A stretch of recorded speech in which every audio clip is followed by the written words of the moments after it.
Now, I would like to invite Architect Hugh Chin Hao, Chairman of the PAM Professional Practice Committee, to deliver opening address.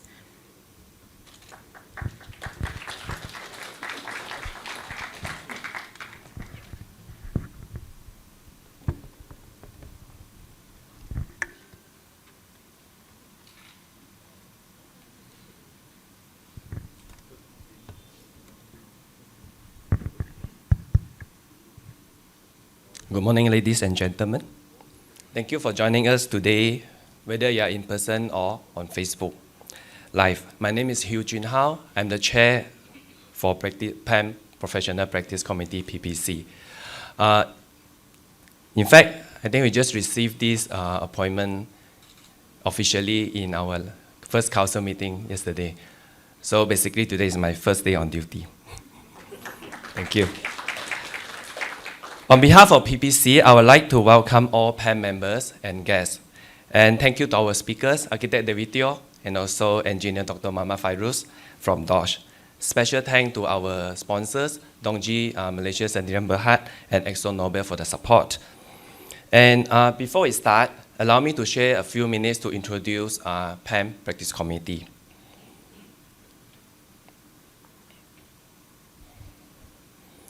For those that are unfamiliar, PPC is actually one of the key standings committees in PAM.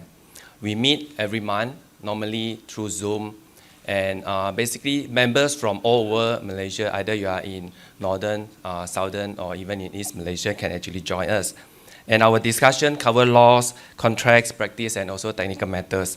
Our goal is to support, clarify, and to guide the architecture profession. What makes up our PAM PPC? Basically, there are four main working groups here, as you can see. Government Liaison, Practice Bureau, Practice Notes, and also, last but not least, Fire Protection. So, Government Liaison. Basically, members in Government Liaison working groups, they represent PAMs in all the official meetings with ministries, local authorities, governments, special task force like Bermuda, and so on. This is to ensure PAMs is actually heard and the view are heard and when policy are being shaped. Next, we are talking about Practice Bureau. Anyone actually participated in Practice Bureau or sent any query? Anyone? No. Basically, that means it's not so popular yet. So basically, it's a digital platform. Thank you, I saw one. It's a digital platform that actually provide, what I read here, that assists the architectural community with practice-related matters. This portal is actually open to members and also non-members. And if you actually visit PAM website, this is what you see, okay? And we have two tags that you can have here. If you have any queries, you can actually send through here, and we have a select panels of members to actually help you answer. And of course, sometimes we do receive some part 3 questions, which I think we hope that we can actually do beyond that. And also, you can just see all these replies if you are aware in our Greater Architect. So this is where all this Q&A come from, Practice Bureau. Okay, number 3 is actually Practice Notes. So all the issues that we collected, and there's a groups that actually develop guidelines, guidance notes on practice topics. And all these practice notes are being peer reviewed because before it's been released. So this is the website that you see, all the lists, and recently, as you can see, on PCW is one of the guide notes that issued by Practice Note. Lastly, fire safety, or we also call it fire group, which is chaired by Architect Elena. And this group works very closely with BOMBA and the fire protection policies, and they also host training and also technical talks to the members and also outside. And recently, as you all know, this Red Book 3rd edition is actually their baby. Okay, to the PAM members, if these subjects are actually of your interest and also want to contribute, please join us. And we welcome both graduate and corporate members. Not just corporate members, if you are a graduate member, actually you can also sit in to learn and also to bring in your interest and question. But of course, if you can bring in some action, they will add value to the whole committee. So this is about PPC. So I think we have better understanding, because I think very often there's a question asking, PAM, maybe it's all about design, events, but in fact, when they're asking about engagement with practice matter, and these are the working groups that are actually dealing with this, and there will always be challenge when we're dealing with several parties and stakeholders in the industry. So next, we will move back to today's session. Today, we are looking into CDM 2024. It's actually an acronym for Occupation Safety and Health, Construction Work Bracket Design and Management Regulation 2024. So this is the one. So some will actually call it OSH CDM 2024. But I think we just want to make note that this new regulation, which is affecting all construction in Malaysia, came into force on 1st of June 2024, which is last year. But this is not the same as the OSHIM that I think most of you may be heard or familiar with. It's a totally new regulation, it's mandatory, and it's been gazetted. And after this, I think the speakers will actually cover a bit more on the differences between these two. So how we actually got here? Actually, like this. Actually, I think back into, if some of you who is aware, this subject on CDM 2024 was first shared in PAM's Housing and Urban Symposium in October last year. So since then, I think we have a better understanding and drew serious attention and later become a topic in Leng Taosaw in February 2025. And just last month, PAM's, I think, architect David Teoh and engineer Mohd Fairuz actually they met up. So I think with their commitment, we quickly arranged this briefing.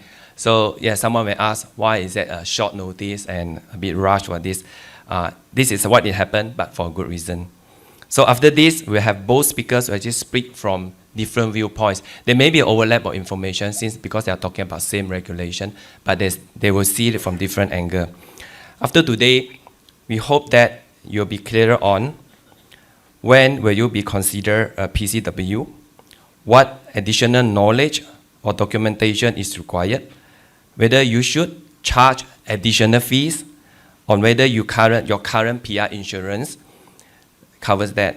By the way, you can also check out with our insurance AR cover, which has a booth outside.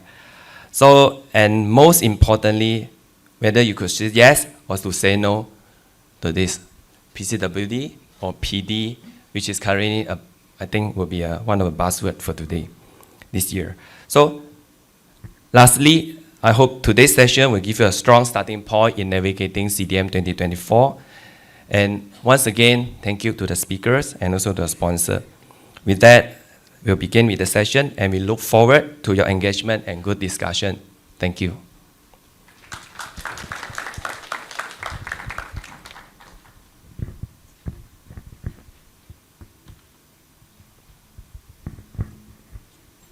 Thank you, Architect Hugh. Yes, we are in PAM professional practice. We need more people, especially the young bloods. Okay, before we start with the first session, let us have a check for everyone here. I'm sure you are practicing right now. And we would like to have a poll, a questionnaire to all. Please scan the QR code or Slido that is on the screen.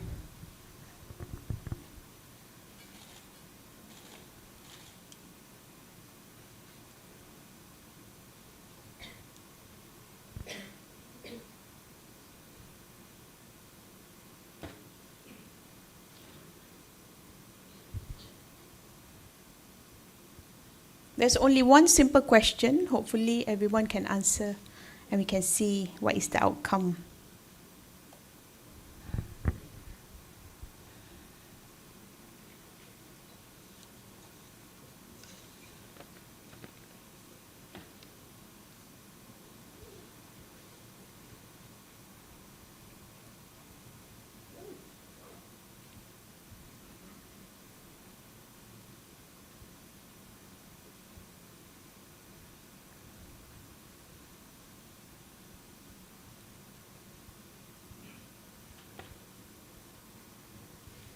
Ready, everyone? Sure? 15.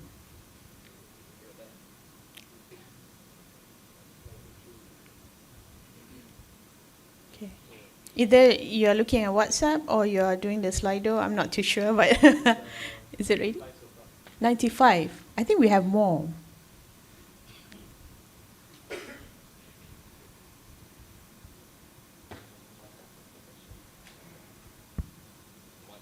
No, 100. We can show. Let's see the result. Thank you.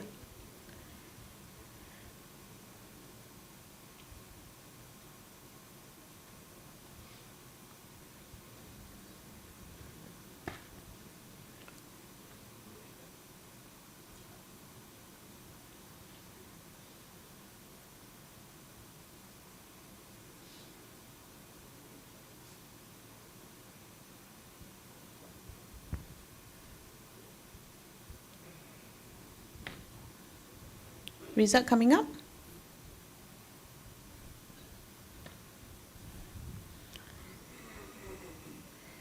Ah.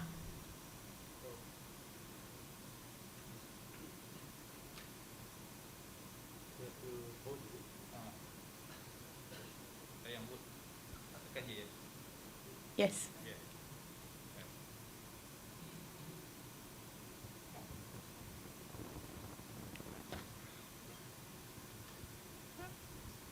Is there a percentage?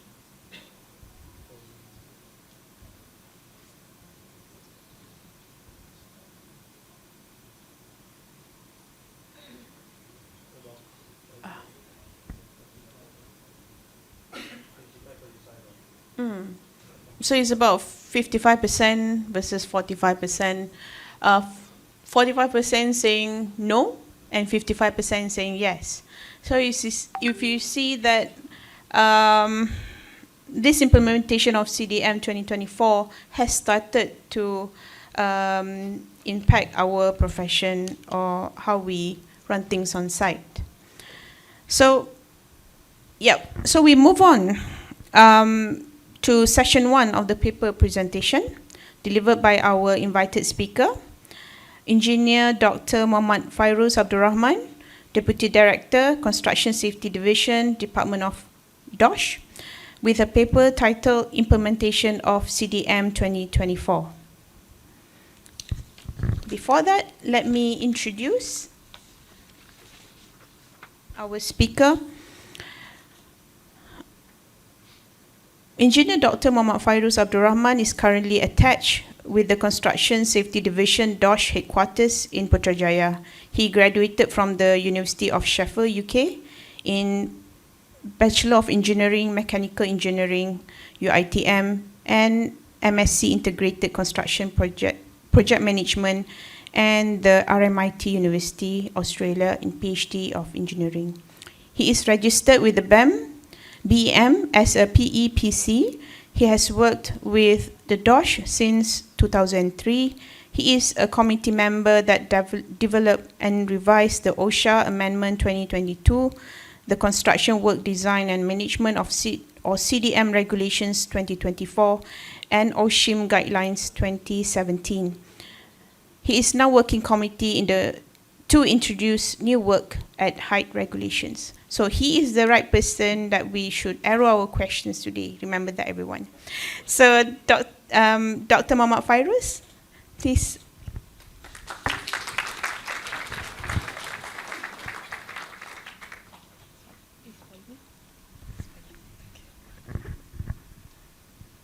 Thank you, Architect Elina. Assalamualaikum warahmatullahi wabarakatuh and very good morning. Thank you for organizing this seminar. Yang saya hormati datuk-datuk, tuan-tuan dan puan-puan. So the regulation has been enacted, gazetted on the 1st of June 2024, and we start enforcing it since that date. And I think as we said, as we have heard, there was guidelines that we introduced in 2017 as a prelude to this regulation. And in fact, we are working on on reviewing these guidelines, so that it will become guidelines for the regulation, CDM regulation. And the OSHIM guideline 2017 is actually a guidelines that will explain parts of the regulation, the CDM regulation 2024. So the whole regulation can be summarized into this one slide pictures, and the regulation actually divides the. Okay, you can have this slide. You can ask from Puan Yati nanti. I gave Puan Yati the PDF as well as the PowerPoint for you, and the regulation itself divides the construction projects into two main phases. Or the first one is the pre-construction phase. This is where all the designers, architects, engineers, consultants will be more interested in. This is where your main duties will be governed by these regulations. And the construction phase is very small area kan, because the regulation on the construction phase ni is only part 4. Part 4 ni is meant for the contractors. So the old regulation, the BOWEX regulation 1984 tu, kita compress into satu bahagian in the regulation, part 4. That is the main responsibility for the contractors. So we define the construction, the pre-construction phase as any phase, any period during the project whereby planning, design is carried out by anyone during that phase lah. Kan? And then the construction phase tu, a period of time when a construction work started to be carried out by the contractor in the construction site. Then during the pre-construction phase ni, there is one duty to the designers to design out hazards, occupational safety and hazard lah. This phase is also known as the design phase, whereby safety is designed into the project. This is the new duties for the designers. Actually, in the OSHA section 20, mungkin tak ramai yang tahu lah OSHA ni kan. OSHA ni covers all places of work in Malaysia. So whether you are employer or you are self-employed person, you have a specific duty in OSHA. In section 20 OSHA ni, kita specify duty of designers of plant, logi, kalau dalam bahasa Melayu logi. We define logi ni as a machinery, equipment, tools which is used at the place of work. Dan juga the designers of substance, bahan, they have a specific duty under section 20 lah. Tetapi there is no specific duties for designers of structure dalam OSHA. So this regulation expand the act tu, the coverage of the act tu to also cover the designers of structure dalam regulation ni. So the intention is that the designers to identify hazards and risk related to his design, to your design. If you are a designer, I hope most of you here, we are all a designer in this regulation. We must identify hazards only related to your design. Bukan design hazards yang created by someone else, but it's only limited to your design. Early consideration of how structure will be built. This may includes you talking to your contractor once they are appointed lah, kan. And then how it will be used, kan, kena talk with the building owner, the user, the tenants yang akan gunakan struktur yang you design tu. And also how it will be clean and maintained. This will also include you talking to the maintenance or the cleaners, kan. What are their problems when the building is completed, finished? What will be the problem facing by the workers who will be cleaning your building, who will maintain your building once it is completed lah, kan. And then there will be a repair work also, and also if it is going to be demolished one day, how it can be demolished safely by the contractor.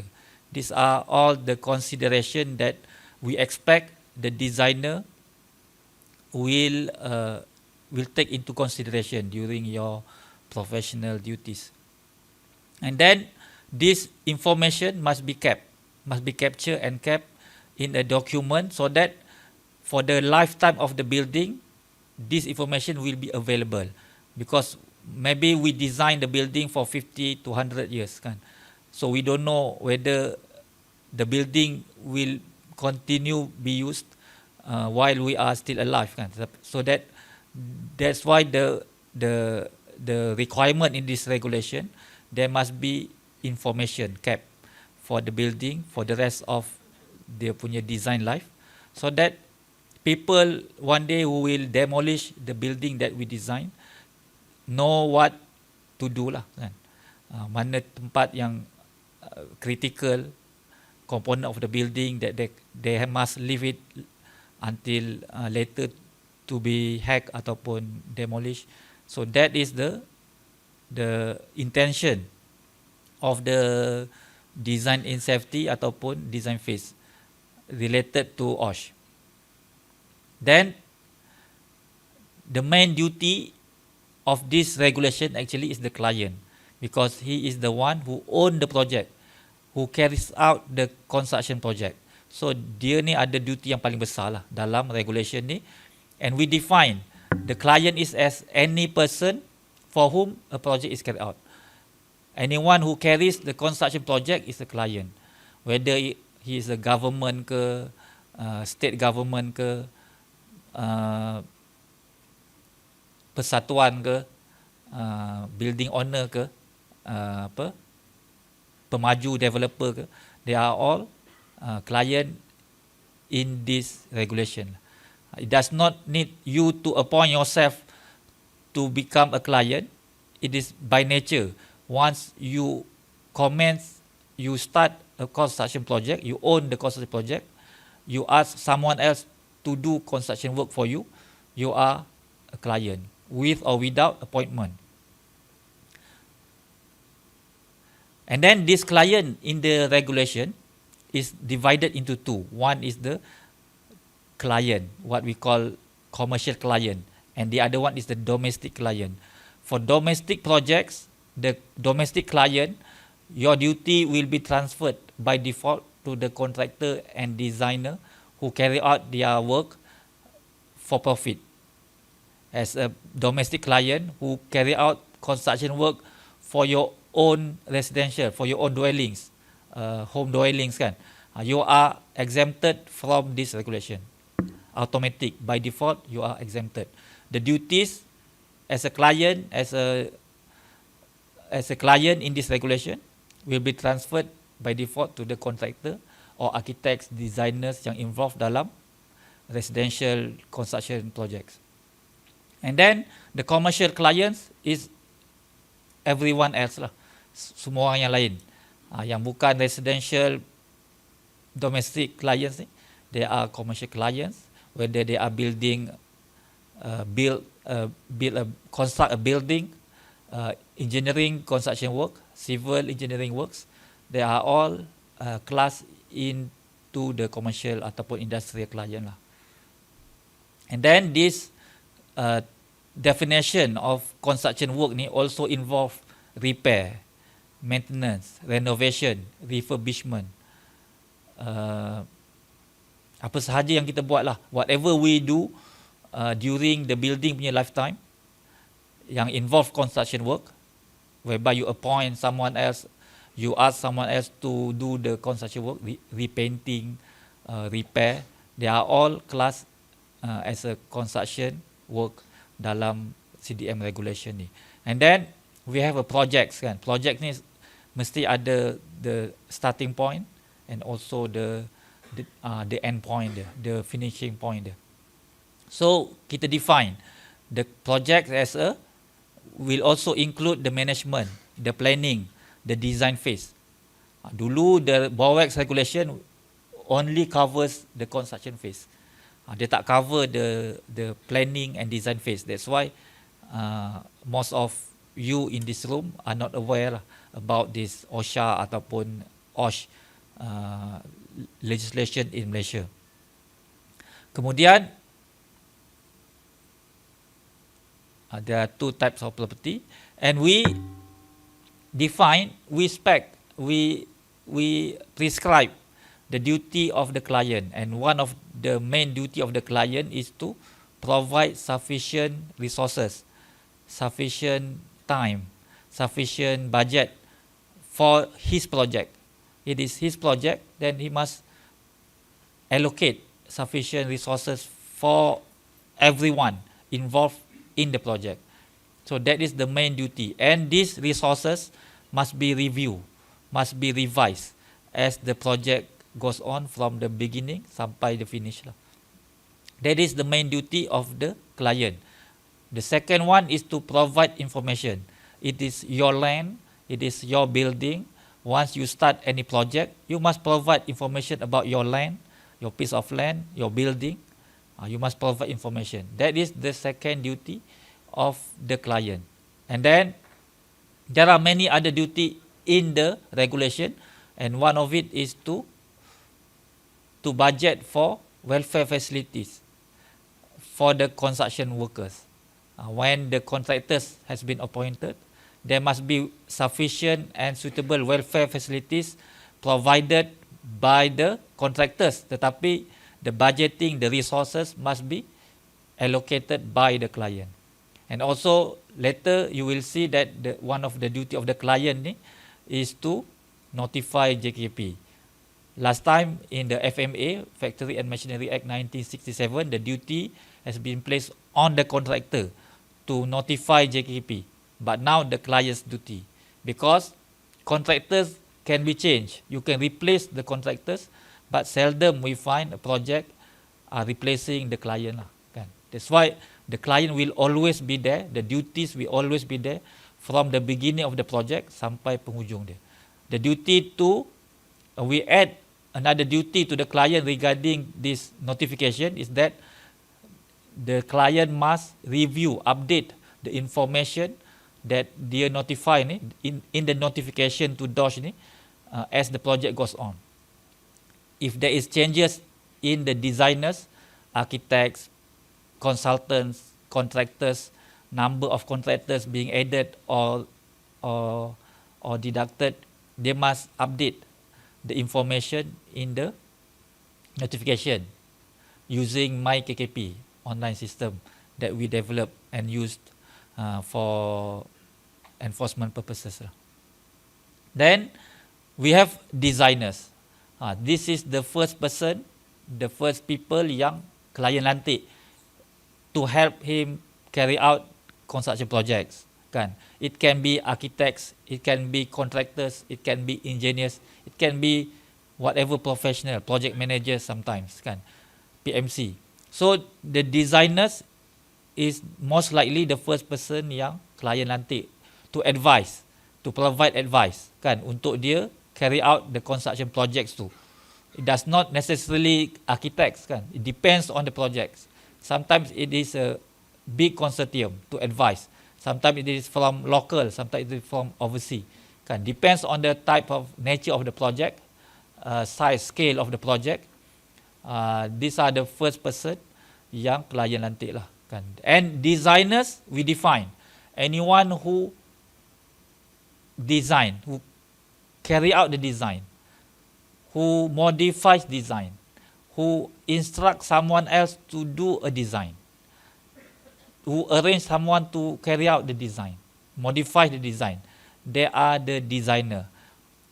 With appointment, without appointment, with payment or without payment, you are a designer if you do 4 perkara ni. You design, prepare a design, modify design or product, ataupun you ask someone else to do.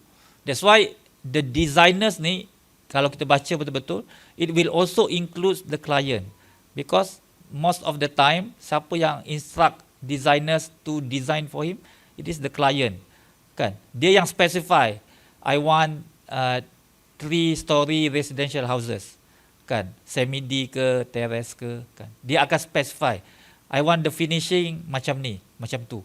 I want the paint macam ni, kan? Carpet macam ni, the toilets macam ni, lampu macam ni. So the client is the first designer tanpa dia sedar lah, kan? Most of the client ni dia tak tahu ya, sama ada bila dia specify dalam client brief tu, the specification untuk panduan designers, architects, consultant tu, they himself will become a designer automatically, kan? So the client will also be a designer lah. Kalau dilantik orang, tak lantik orang pun sebenarnya client tu adalah designer dalam tafsiran regulation ni. So the duty of designer ni ada 3 yang penting. The first is that he must satisfy himself that the client understand his duty under this regulation. They can ask the client whether they have carried out their duties. For example, whether the client has appointed the principal construction work designer, PCWD, or they have notified DOSH for his project, or whether they have provided pre-construction information to the designers. So that is a few questions yang the designers can ask the client to ensure, to be satisfied that the client understand their duties in this regulation. If you fail to do this, perhaps you will have a problem to comply with the regulation, kan? Kalau client tak carry out dia punya duty, the designers, the contractors will have problem to comply with the regulation, because there is no support from the main person ni, kan, the first number one ni, to support every project members to carry out their duties in this regulation lah. So that is the main duties. Number 2 is to carry out risk assessment on your design. There are 3 group of workers that you must protect from any hazard that you created from your design. The first one is the construction workers. That's why as a designer, we have to discuss dengan contractors whether the design is constructable, kan? Kita dah dengar constructability ni many years ago lah, in 2000, end of 1999 kita dah dengar dah the term being used in our undergrads punya study, kan? And then the workers who will do the maintenance of your building, kan, the maintainability, kan, whether it is, sometimes the building ni is very beautiful, kan, after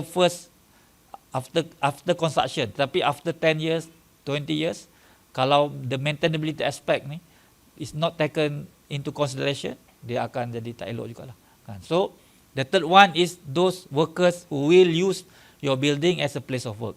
So there are 3 group of workers that you must consider when you design any building lah, in any project, construction projects. So the third one is the provision of information.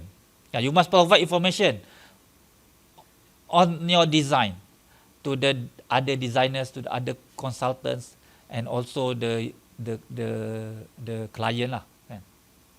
And then this is the PD ataupun PCWD lah, kan? Maybe in Malaysia kita akan stick to PCWD, because Board of Engineers also will come out dengan guidelines on the appointment of PCWD among engineers, professional engineers in Malaysia lah. So I will change that PD into PCWD to consistent, kan, dengan practices in Malaysia lah, because they said the PD ni usually used for project directors, mainly used for project directors. So I will change back to PCWD lah. And then the PD ni is a designers involved during the pre-construction phase, whether he is involved in the project or not, but he is a designer appointed to help the client in terms of planning, managing, monitoring and coordinating the pre-construction phase. So in any projects, there may be more than one designers involved, kan? So who will coordinate all this designing punya information ni? So there is a PD, but the PD ni, the duties is only related to OSH. The hazards, the risk related to OSH, itu sahaja duty dia. There are many other hazards mungkin kan yang designers kena consider during your design, tetapi the PD ni will always be limited to information, hazards, information related to OSH. So the PD by default is the duty of the client. Kalau client fail to appoint PCWD, the client is deemed to be a PCWD and must carry out the duty as a PCWD. For small projects where no designer involved, the client will manage the project himself, kan? For small maintenance work, for small repair works in a factory, in the schools, in the office, small office, the client usually manage the project himself. So they will become the PD lah, kan? If it is more than one contractor, PD will only appear in the project if there is more than one contractor involved for that project. So the appointment of the PD ni must be in writing. Dia tak boleh cakap verbal aja. There are contracts yang kita boleh bagi verbally, tapi in the appointment of PD ni, it must be in writing. It is a practice in the UK. Sometimes this appointment can be in a piece of paper. There is one example that I found.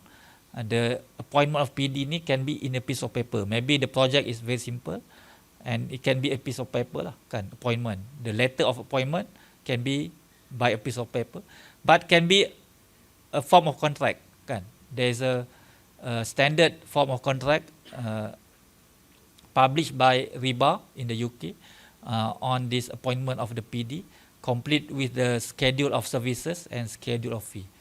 So the PD appointment, it can be any designer involved during the pre-construction phase. So if you there's many question, kan, architect ni will become PD during the whole fasa ni, fasa 1 and fasa 2. Tetapi it can be staggered, kan. If you are involved during conceptual only, you can be a PD during conceptual. Then when the design progress into detailed design phase, then it can be changed into the consultant, M&E, CNS consultant, who carry out the detailed design phase, kan. Maybe you are no longer become a PD during that phase lah.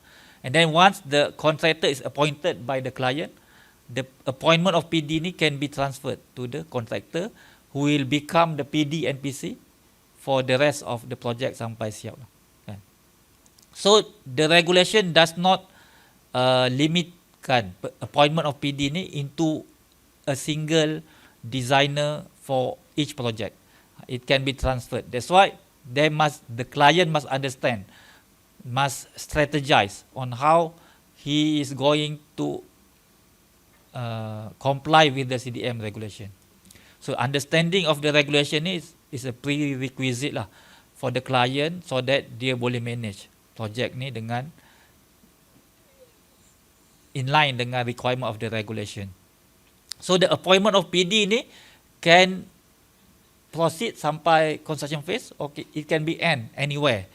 It can be terminated anywhere during the pre-construction phase, depending on the client punya strategi lah.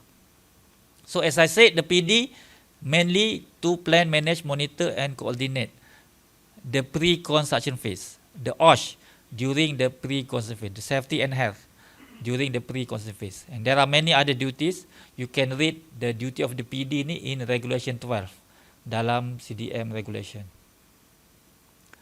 Then these are the client brief yang saya rasa semua dah tahu. But with the CDM regulation ni, we expect that the client will also include in the client brief ni the OSH expectation. How many design review meetings kan, to review the OSH will be conducted in their projects. At what phases, at what percentage of the progress they must sit together, all the designers will sit together and discuss the OSH punya issues in their design. What are the risks? Dia boleh tolong lah untuk identify. Kan, sometimes kita kerja seorang-seorang ni, kita tak boleh identify the risk kan. We need some other people, you ada experience. For example, once the contractor has been appointed, you can bring in the contractor to provide input on the risiko yang they may face during the construction phase lah. And then the time frame, budgets and the appointment of the PD ni, maybe kan, salah satu isu yang kita selalu dapat soalan is that they are not being paid kan. Actually, that's why I stress the duty of the client tu at the beginning tadi, that they must provide sufficient resources for everyone appointed into his project lah kan. And then the time, must provide time untuk dia plan kan, untuk dia design, to prepare the documentation to comply dengan CDM regulation. So in terms of the planning and then the design phase of a construction project, there must be changes lah before the CDM regulation and after the CDM regulation has been enforced. It is important for OSH, tetapi it is not prescribed in the CDM regulation. And then the PCI, this is the duty, one of the document that the client must provide for all his project, the PCI. The PCI ini is a background information on the land, on the building yang client tu own, yang dia nak buat project tu.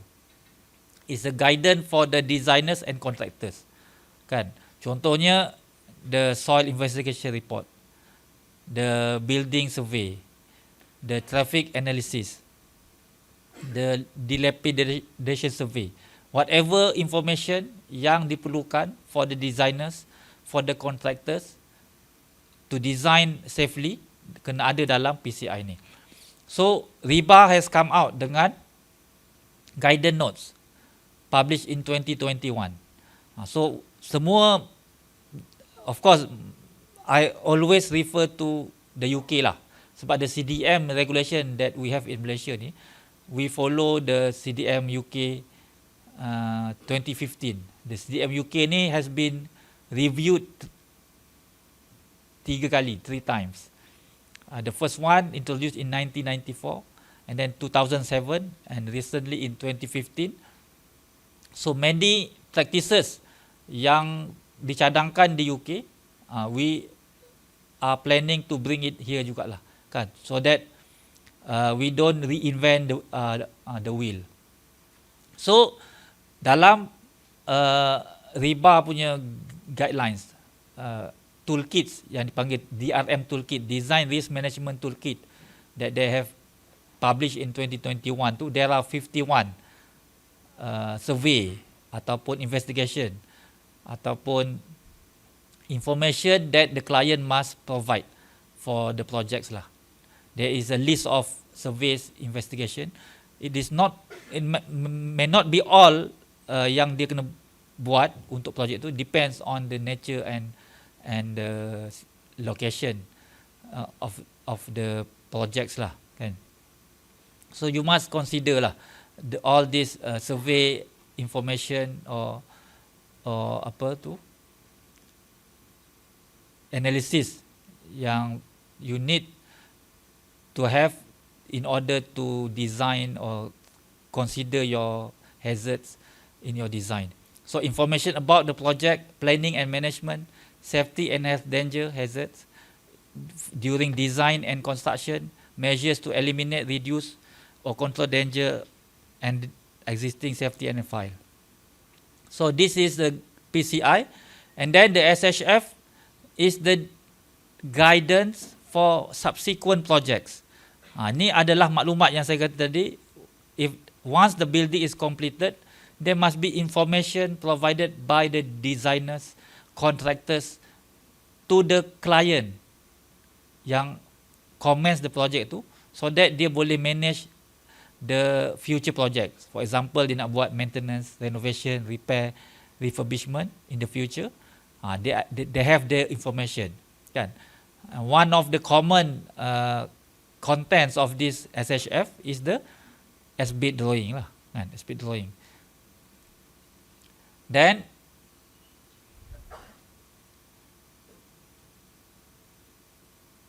what is the okay, then the PC. Saya rasa the PC ni is the contractor lah. Kan? Contractor pun kena appointed as early as possible so that dia boleh plan. Sebelum start the construction phase ni, the PC, the main contractor ni will be appointed. And of course, dia akan plan, manage, monitor and coordinate safety and health during the construction phase. This is the usual main contractor that we know lah in the construction projects in Malaysia. And also, similar to PD, the PCWC, Principal Construction Work Contractor, must be appointed by the client. If the client fail to appoint the PC, the client must carry out the duty of a PC in the regulation 15 and 16. So the PC will only exist for any project if there is more than one contractor involved in the project.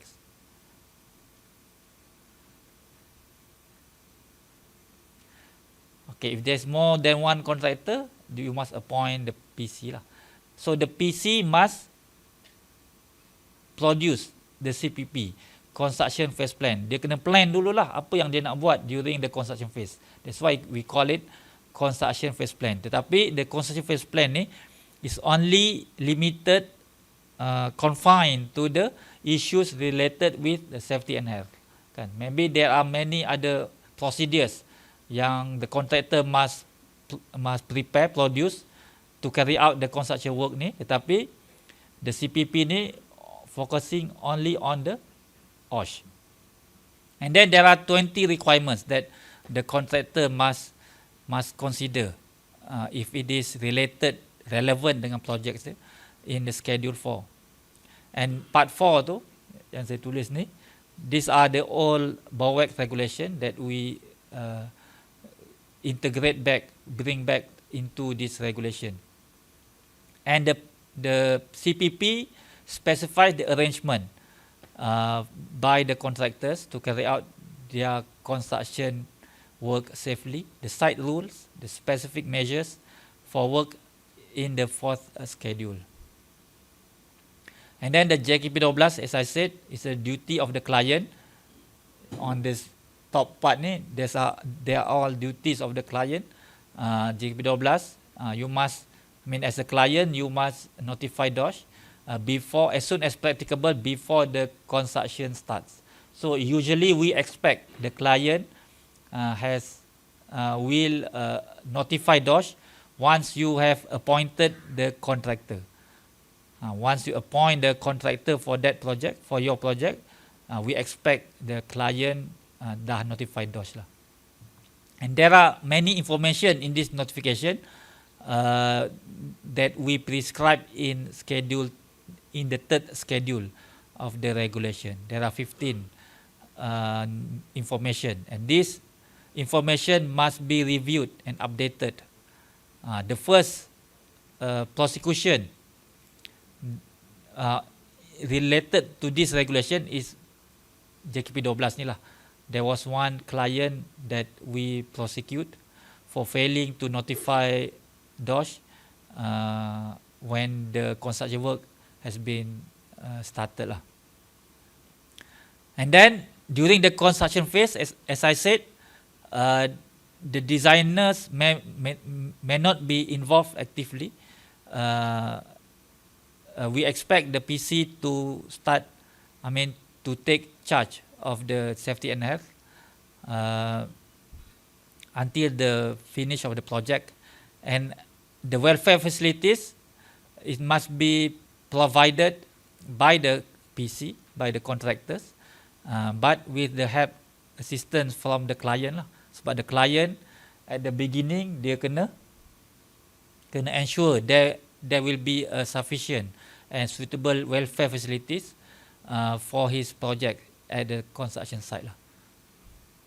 And then the safety and file must be reviewed and updated and then handed over to the client once the project completed. And this file will be used for any subsequent projects, works, construction works related to the building ataupun such itulah. And then if the PD yang ini masih lagi involved in the project, still be appointed into the project, they will assist the PC to update, review the safety and file. Kan? And then the commercial client, the duties tu will always be there from the beginning sampai towards the end of the construction projects tu. Dia akan perlu monitor semua isu berkaitan OSH from the beginning sampai habis. So the last one, the duty to eliminate, reduce, control possible risk ni is to everyone lah. Kan, the client, the designers, the contractors, they are all expected to eliminate, reduce or control risk through design. And then they must consider the GPP, the General Principle of Prevention prescribed in the first schedule of the regulation. And who are the workers that you must protect from your design hazards? There are the construction workers, maintenance workers, cleaners, and then the workers who use your structure or building as a place of work. And then lastly, the competent assistance ni is in the regulation 38. If you look at the practices, the planning in the UK, they don't expect the designers, architects to be fluent in this regulation, in these duties. So that's why we add this regulation 38 as a allowance to this to allow the designers to appoint someone else to give advice as an advisor to comply with this new requirement lah. So you can appoint anyone basically yang competent based on the skill, knowledge and experience to help you comply with any requirement of this regulation. So in terms of the risk kan, we can see that once everybody involved in any construction project carry out the risk assessment, the level of risk will reduce kan. And then the remaining risk yang tak boleh di-eliminate ataupun reduce ni will be provide in terms of information of it to the people yang akan use the structure lah kan. This is what to be included in the safety and file kan kat belakang ni. So that's all the CDM regulation in summary as an overview in one page lah kan. So thank you very much. I think I've taken more time that kan. Okay, thank you very much.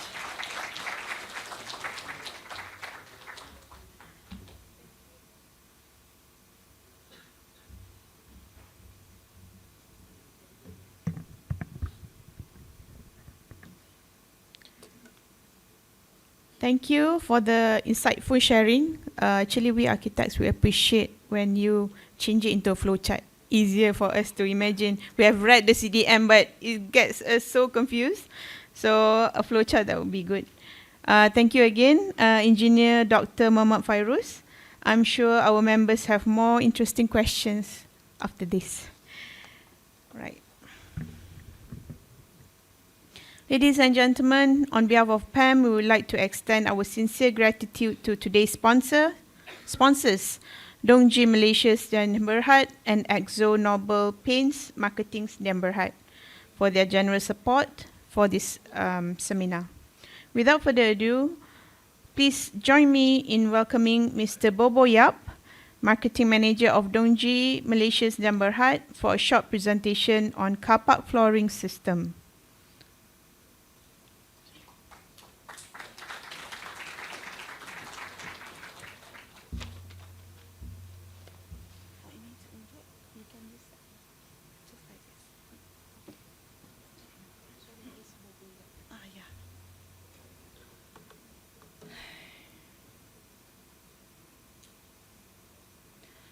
Good morning, everyone. Before I start my presentation, let me introduce myself. My name is Bobo. I'm representing Penta's marketing department.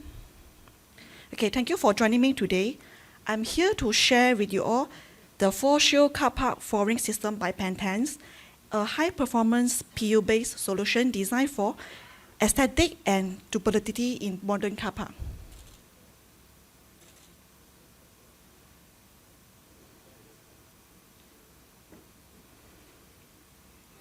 Okay, I will start with a quick introduction of our company background and then move into the car park flooring system and some application method, and lastly by project reference.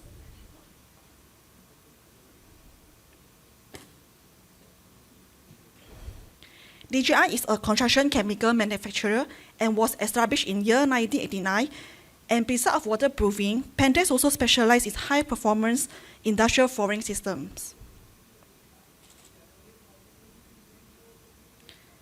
There are many types of epoxy and PU flooring in the market, including anti-slip car park flooring system, self-leveling epoxy floor, PU floor, water-based coating floor, and also spot flooring and anti-static epoxy. But today I will focus on our anti-slip car park flooring system.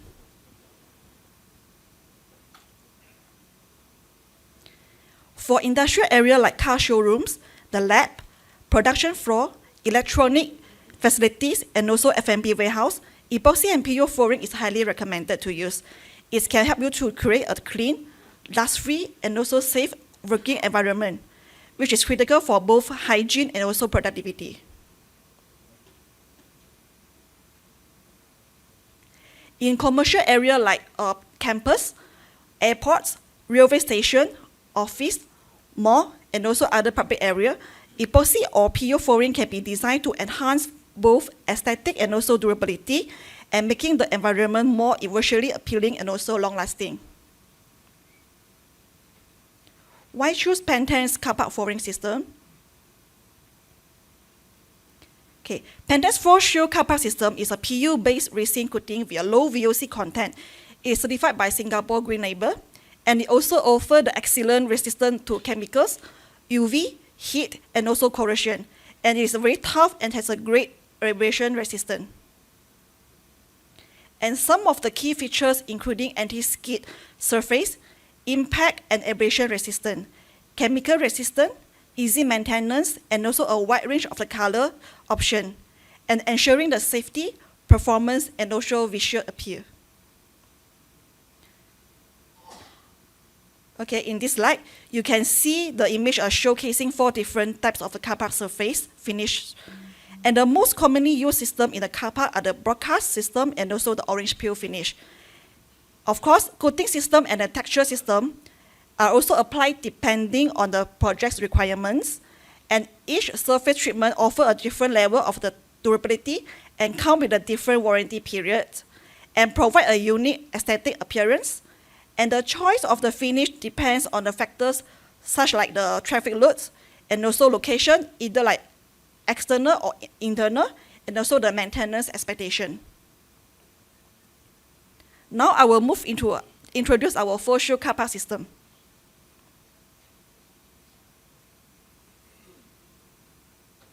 Okay.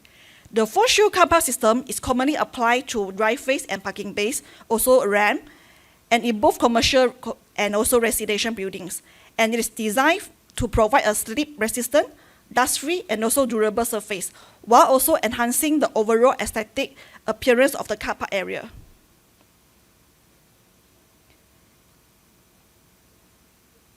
Okay, this slide is show the build-up of our medium four-shield system, also known as a IDMFS system. And starting from the bottom, the base must be powerful finish. And then on top of that, we apply a four-shield SF, which is our base coat, to strengthen the adhesion before we receive the coating. And then the next layer will be the four-shield oxide, which is add the anti-slip texture using the selected mesh like 20/40 or 30/60 grid, depending on the requirements on the roughness. And then following by the 2 layers of the four-shield UV top coats. And this complete system is not only improve the aesthetic looks and also ensure the dust-free, abrasion-resistant, and also slip-resistant surface. Next, I will move to our sequence of application method for this four-shield system. First, it's critical to have a completely dry and also free of dampness or standing water to the concrete surface. And the moisture reading should be taken using by the moisture detector. And the reading must be below 4%. It is a requirement. If the requirements are not met, a moisture barrier layer, such like the epoxy mortar, must be applied before priming. And for surface preparation, we perform the shot blasting on the powerful surface to roughen the surface and enhance the adhesion. After that, a primer is a brush apply to the prepared surface, and then the step is to essential to increase the bonding strength and between the substrate and also the finished coating layer. Okay, and you can see, after the primer has cured for at least 8 hours, we proceed to applying a scratch coat. And this purpose is to have seal the surface and even out any surface undulation and also preparing the smoother base for the following coatings. Once the scratch coat has fully set, we perform a light grinding to remove any travel marks and also pinholes. An additional benefit of grinding is that to ensure the surface has remained the mechanical rough, which is improve the bonding for the next layer. In case when extra leveling or also the strengthening is needed, an additional layer epoxy mortar may be applied before continue the build-up layers. Once the scratch layer has applied, we can immediately broadcast the silica sand, which is our system is called four-shield oxide with a 20/40 mesh size, and this is help to create a non-slip texture to enhance the system mechanical strength. And after a minimum curing time of 8 hours, all the excess oxide is removed by the industrial vacuum cleaning to prepare for the final coat. Finally, we apply the 2 layers of the top coat four-shield UV, and this total system build up between 0.8 to 1 mm, depending on the application requirement. Now moving to the car park marking design.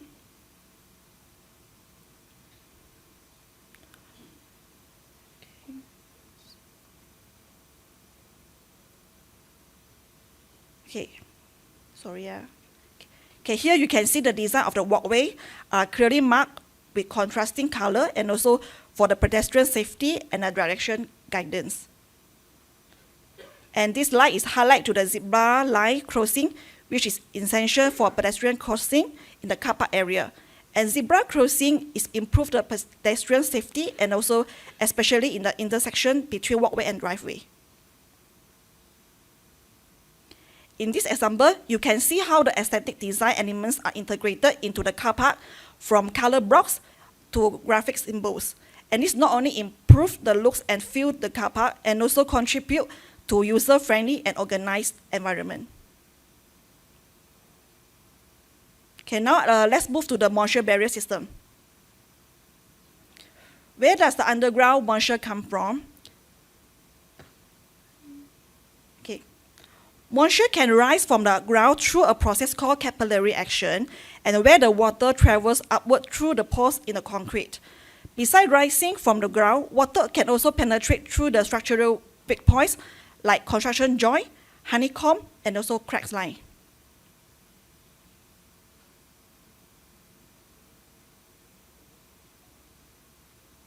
Okay. This pathway allows the moisture bypass the surface and seep directly into the flooring system and increasing the risk of the coating failure like debonding and bubble.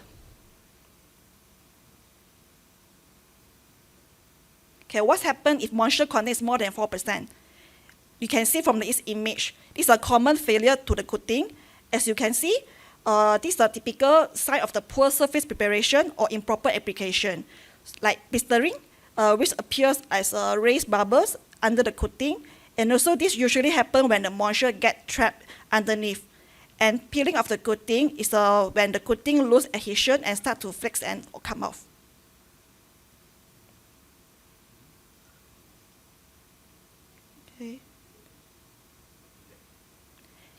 Okay, how we prevent? To prevent the coating issue we saw earlier, such like the blistering and peeling, we need to treat the root cause, okay, which is often like moisture.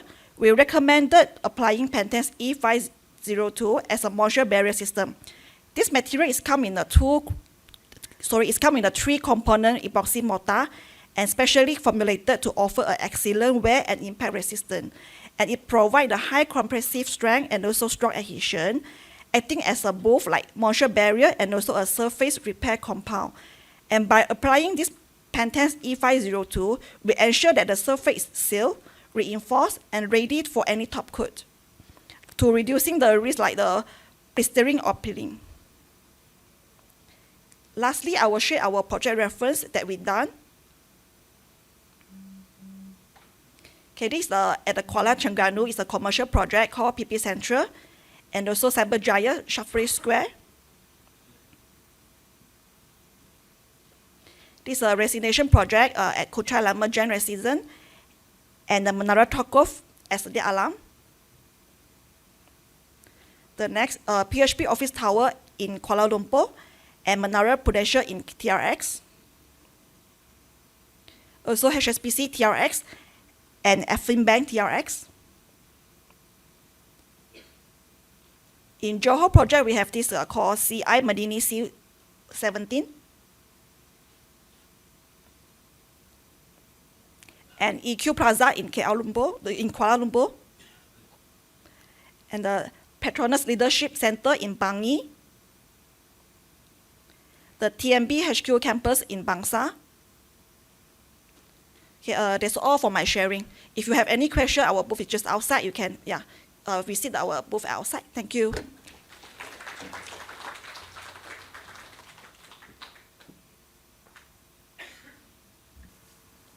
Some info about Architect David.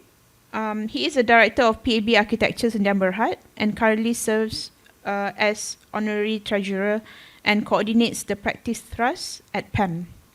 In February 2025, he co-authored practice note PN 2025-01, the architect and the role of principal construction work designer. So he has been focusing on this topic for a while. So David, the stage is yours.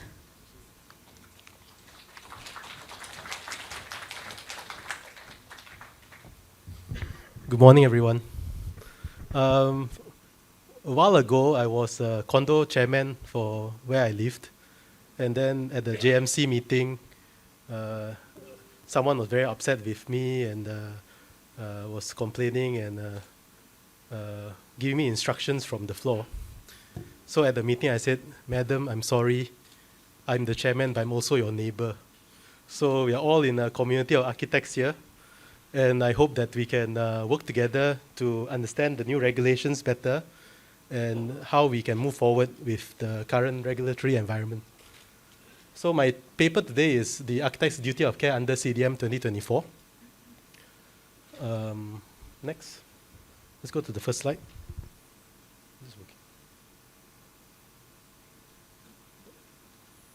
Okay.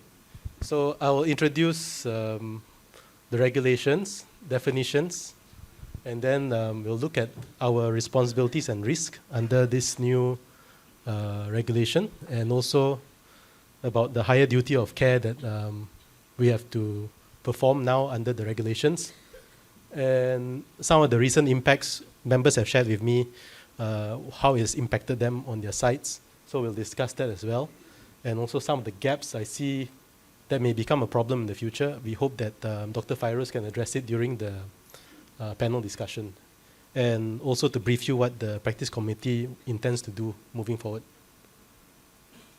Okay, so we know about this. It came to effect 1st of June 2024, and it's applicable to all construction sites. I think earlier in the poll, about half of you responded that you are also affected in your office. Maybe this affects your site currently, or you've been asked to register at MyKKP, and maybe some of you have been requested by your clients to be the PCWD. So this presentation is prepared to communicate the risks and liabilities associated with this role, both as the CWD and the PCWD, and how we can move forward with this. A bit of history, I think Dr. Fairuz shared this earlier, or even Architect Hugh shared this earlier. A lot of you may have seen this book in 2017, and then there was another book that was released in 2020. So these two are guidelines. Now these are the regulations. So when it's regulations, it means it's mandatory and penalties apply from the date, 1st of June 2024. So it's been 1 year. In a few more days, it'll be 1 year since this has come into effect. Guidance notes for clients. This was the OSHIM 2017. There were 3 books that was published in collaboration with CIDB. There's a very thick book for clients. No, not very thick book, okay. The thickest book was for the designers, but 101 pages for the clients, 145 pages for designers, and 122 pages for the contractors. And I'm helping you all out here today. I've created this, I'll have a download link later. So you can look at these documents in your free time, maybe over the weekend. There's a lot of responsibilities for all 3 parties to play in ensuring safety and health on sites.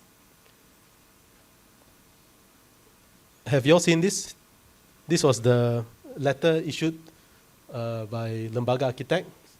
So it says here, we will advise our members not to take on the PCWD role as part of your architectural consultancy services, as this is outside the architect's purview. Instead, the clients should engage a qualified and competent professional. If any of our members possess the necessary qualifications and experience and wish to assume the PCWD role, they may do so separately, provided a formal agreement for additional fees is established to cover the extra responsibilities and liabilities. So this was the letter from the Lembaga Architect. We also released the practice notes. It's giving you some background and history of where we stand as an institute. But the more important thing, this also echoes what Lembaga is saying. Architects with specialized training and qualifications in safety may take on this role, provided that they are adequately compensated. Architects who choose to do so should be fully aware of the additional risks and liabilities involved. It also says here, while the contractor is covered by insurance paid for by the employer, architects do not have this protection in their appointment for the role of PCWD. In interim, PAM advises architects without such training and qualifications to not accept the PCWD role, as it falls outside the scope of the Architects Act 117 and the rules. So this is the position of both the institute and the board. Those documents earlier I showed you, along with the regulations, you can use this QR code so you can have access to my office Google Drive with all the information there. So I'll just leave this on the screen for a while.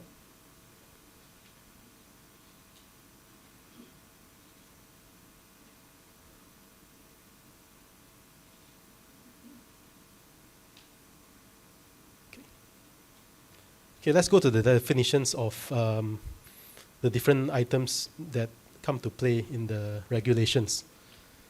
Okay, in Regulation 8, which sites is this applicable to?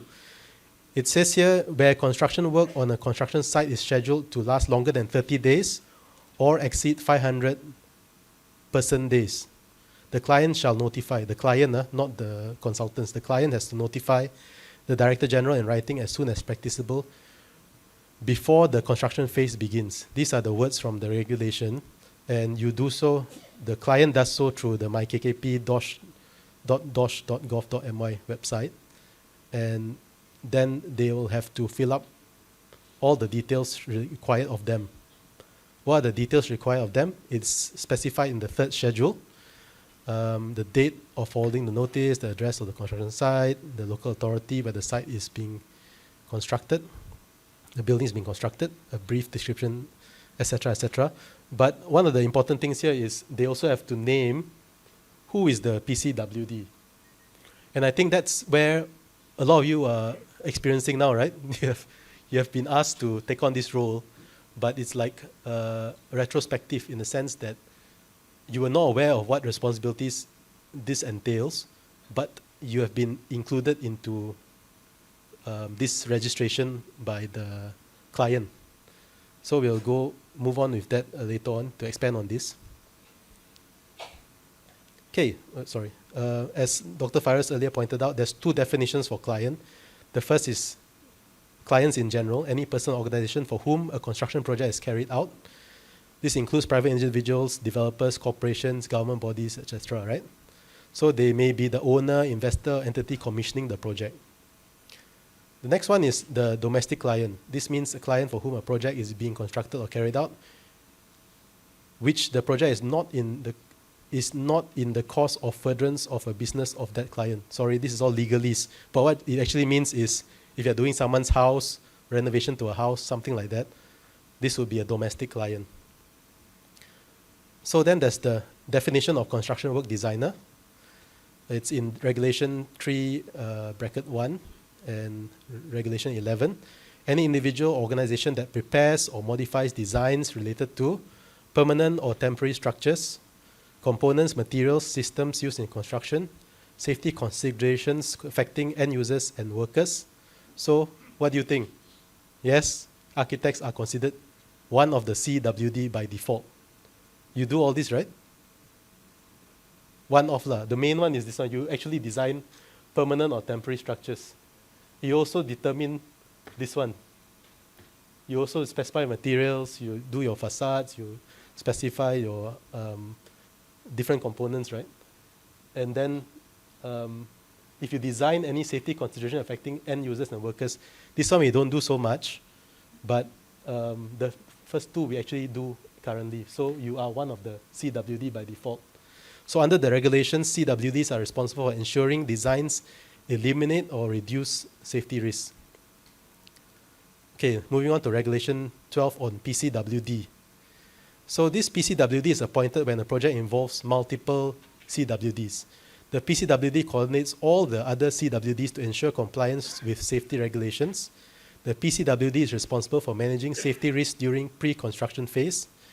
And Regulation 12 in bracket 3, PCWD faces legal penalties for failure to manage the safety risks.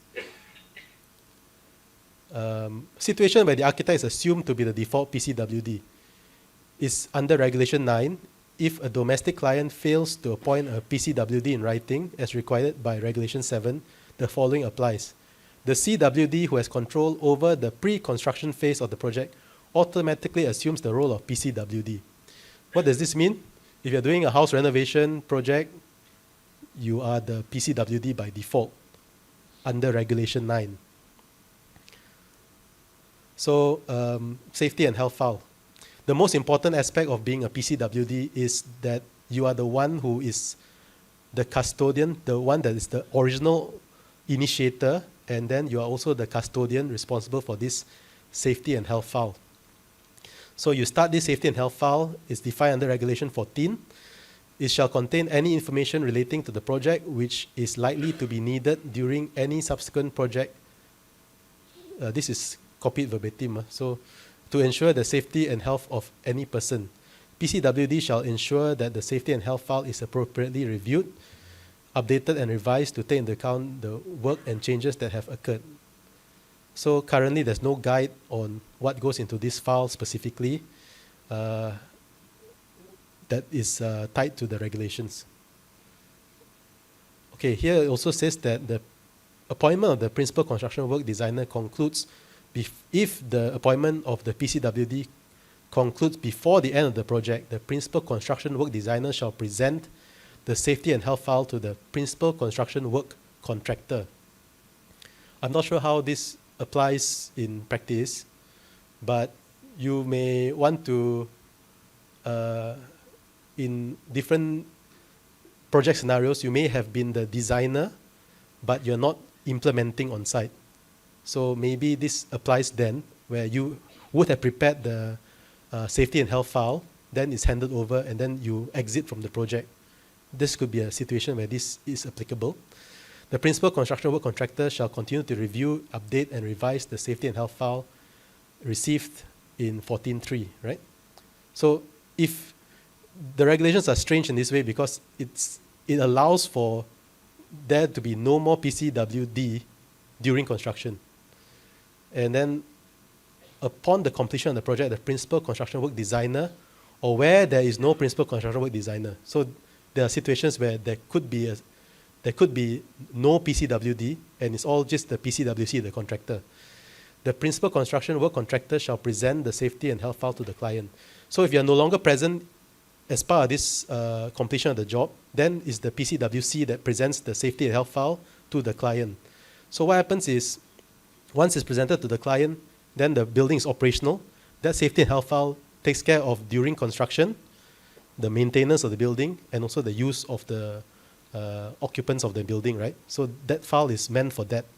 So it's a good record for the building managers, how to upkeep and how to, do future upgrades to the building, things like that. All the relevant information from the designers, as-built drawings, the building manuals, how to do, changing the light bulb. Look at our atrium outside. You can see there's the large fan, and then you actually have to erect scaffolding all the way up to repair that fan, right?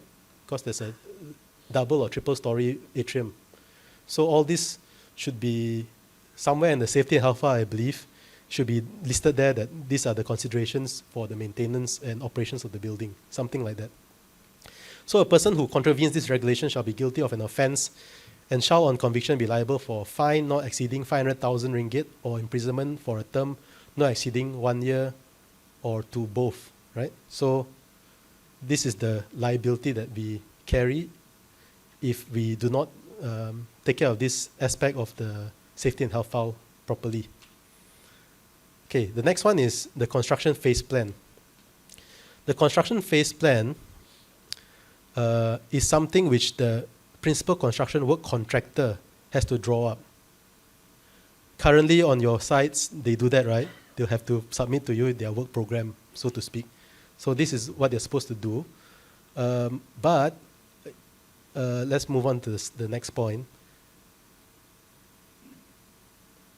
Okay, this one is about their responsibility as well, right? If you read this point, it's talking about industrial activities taking place on site, and where applicable shall include specific measures concerning work which falls within one of the categories in the 4th schedule. So the things that need to be careful about, which probably if you are working on the job, you have to be aware of these things. So this is the 4th schedule, work involving particular risk. So let's say you have to work which puts workers at risk of burial under earth falls, engulfment in swampland, falling from a height, where risk is particularly aggravated by the nature of the work or processes used by the environment at the place of the construction work or construction site. Okay, that's number one. Then this one you have to be aware of work in which it puts workers at risk of chemical or biological substances. If you're in a brownfield site which is contaminated, things like that, something has to be done to ensure the safety of the workers. Number 3, work with ionizing radiation requiring designation of controlled supervised areas. So this could be something which has to go into the document in the construction phase plan. Number 4, work near high voltage power lines. Number 5, work exposing workers to the risk of drowning. Number 6, work on wells, underground earthworks and tunnels. Because in this situation, you might need, oxygen. If you go into places where there's no access to fresh air, things like that, some mitigation plan must be done for them. Number 7, work carried out by divers having a system of air supply. Number 8, work carried out by workers in the caisson with a compressed air atmosphere. Number 9, work involving the use of explosives. Number 10, work involving the assembly or dismantling of heavy prefabricated components. Okay, if you're doing IBS buildings, this may be of note to you, some concern to you. Okay, next one. So what is our role here? The PCWD shall assist the principal construction work contractor in preparing the construction phase plan by providing to the PCWC all information which is in control or knowledge of the PCWD. Basically, if you prepare your safety and health file and all documents related to that, you need to do a briefing to the contractor, right? So any pre-construction information obtained by the PCWD from the client and any information obtained by the PCWD from any other construction work designer involved in the project. Okay? So those are the definitions. Oh, let's take a breath. Okay, next we go to responsibilities and risks. So the first is about the client's key responsibilities. They have to ensure that all parties comply with safety and health regulations. They also have to appoint a principal construction work designer if multiple designers are involved. If no PCWD is appointed, or if they fail to appoint one, the client becomes responsible for ensuring safety coordination. That means if there's no PCWD named by the client, if they have not signed a contract appointment with PCWD, they are the default PCWD. This is what it says in the regulations under 7(4). And then notify DOSH before work starts. They have to do this through the MyKKP system. If the project exceeds 30 working days or if the project exceeds 500 person days. Then next one, regulation 14.5, ensure that the safety and health file is handed over at project completion. So when it says handed over, it's not handed over to the authorities, it's handed over to the client. So they have to have the safety and health file. Because if anything happens in the future, then if anything happens in regards to safety and health in the future, then this becomes a reference document for what transpired during the design phase and the construction phase. Okay, if they fail to notify DOSH, these are the risks for the client. If they fail to notify DOSH, the client may be fined 100,000 ringgit or imprisonment up to 1 year. Failure to appoint PCWD, they assume the role. If there's non-compliance with the client's duties, I don't know in what circumstances this may be, but if there's a non-compliance with their duties, they may be fined 500,000 or imprisoned up to 1 year. And if there's a failure to manage the safety and health file, there's a fine of 500,000 or imprisonment up to 1 year. So next is the CWD. This one we all have to comply with. We are all default CWDs. A CWD must ensure that all designs eliminate or control foreseeable risks. CWDs must consider risks to workers constructing the project, maintenance personnel handling, cleaning, servicing, or repairs, and users of the building or structure. And if the risk cannot be eliminated, the CWD must provide safety information to the PCWD or contractor, and the CWD must have the skills, knowledge, and experience to fulfill their role. So these are items which are picked up from the regulations. The potential risk to the CWD, right? You have 11.3, you have failure to eliminate the controllable risk in design. You might be legally liable because if it happens to be a case that goes to court, then an expert witness will testify whether or not you've performed the duties to the standard of care expected of a reasonably competent professional in that area, or where the safety failure occurred. CWD must have adequate skills, knowledge, and experience or risk liability for the failures. The PCWD may hold the CWD accountable for non-compliance of the safety regulations, meaning that while the PCWD is the person that is in charge to ensure the safety, he or she is relying on the inputs or the documents or the information from the other CWDs. So if this is not provided, then back to back, if he's going to be held liable, then he's going to find the person that's actually look for the person that's actually the one that caused the failure in the first place, right? So this is what it means. And then if the CWD fails to provide safety-related design information for the safety and health file, then you will be liable for the same thing. That means the PCWD will record down that you did not provide this information which you were supposed to provide. So the operational things you need to be aware of, CWD must provide design safety information to the PCWD and contractors, right? So there are consequences if you don't provide the design safety information. Coordination issues with the PCWD and client and other designers may increase exposure to liability. All of you know, in a project team, there are some who are good consultants, some who are bad consultants. There are some consultants that do not give you information in a timely manner. There are some consultants, even at tender stage, the drawings or the documents may not be coordinated, or there are information which should have been there but is not present at the time of tender. And then when it goes to construction, then there's all these issues on site, right? So there are issues that we face every day.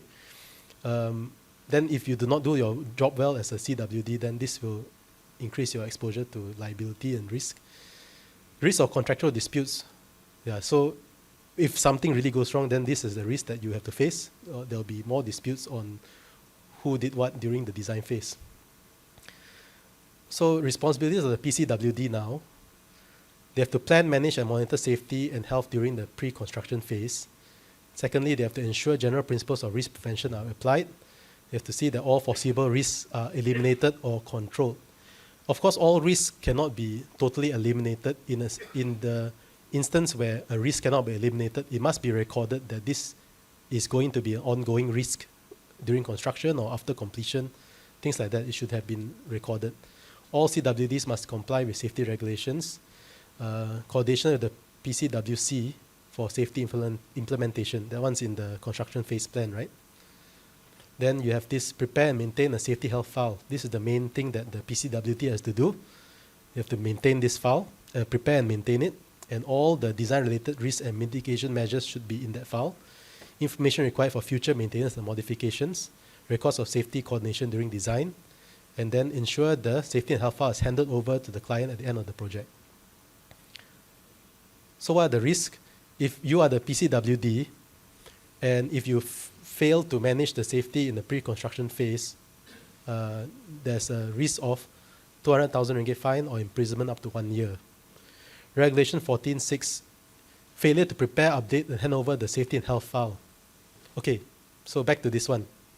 Now you all know, some of you have been asked to do the PCWD role, but you have never even started on the safety and health file. So this is the risk to you, fine of 500,000 ringgit and imprisonment up to 1 year. Then Regulation 11.5, PCWD must have the competency, skills, and experience to assess and manage safety risks, or you have the liability if they find you to be lacking. That means if you take on this role, and then there are things that you know that you should know, and there are things that you know that you do not know, right? So, and they also, but the most risky thing to you is there are things that you don't know, right? That's the risk to you, right? So that's the issue if you take on this role. Okay, next one. PCWD must maintain accurate safety documentation or risk the penalties, we know that. So if you are the PCWD, the documentation must be up to scratch, I believe. But what is the documentation? What is required of you is not really clear now, right? Because they gave the regulations, but the guides that accompany these regulations have not been released, as Dr. Fairuz shared earlier. Risk of coordination failures with multiple CWDs and contractors leading to legal disputes. This becomes a big issue, right? Because now you know what you know, but you rely on you know what you also don't know. For example, if you're an architect, you know what you know, but you know what you don't know. You don't know things related to the engineering aspects of the project, but you roughly know what the other engineers are supposed to be doing. So if you are coordinating this, you have issues where there are coordination failures in the future, then they come and look for you, right? Potential conflicts with the principal construction principal contractor, PCWC, over safety implementation responsibilities. I think this may be an issue because when you go to site in the future, then the contractor will now say, oh, I didn't know, it's not in your documentation. I didn't know about this. Currently, the contractors, once you hand over once they are appointed, they are assumed to take care of all safety aspects of the site, right? So this may be a conflict with them on where our role ends and where their role begins and things like that. Okay? Bit heavy, right? Can I have it's not working.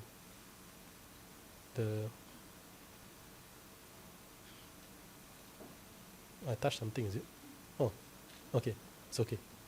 So the only reference we have at the moment are these 3 books, but they're not the books you should be referring to, which is tied back to the regulations. Do you understand what I'm saying?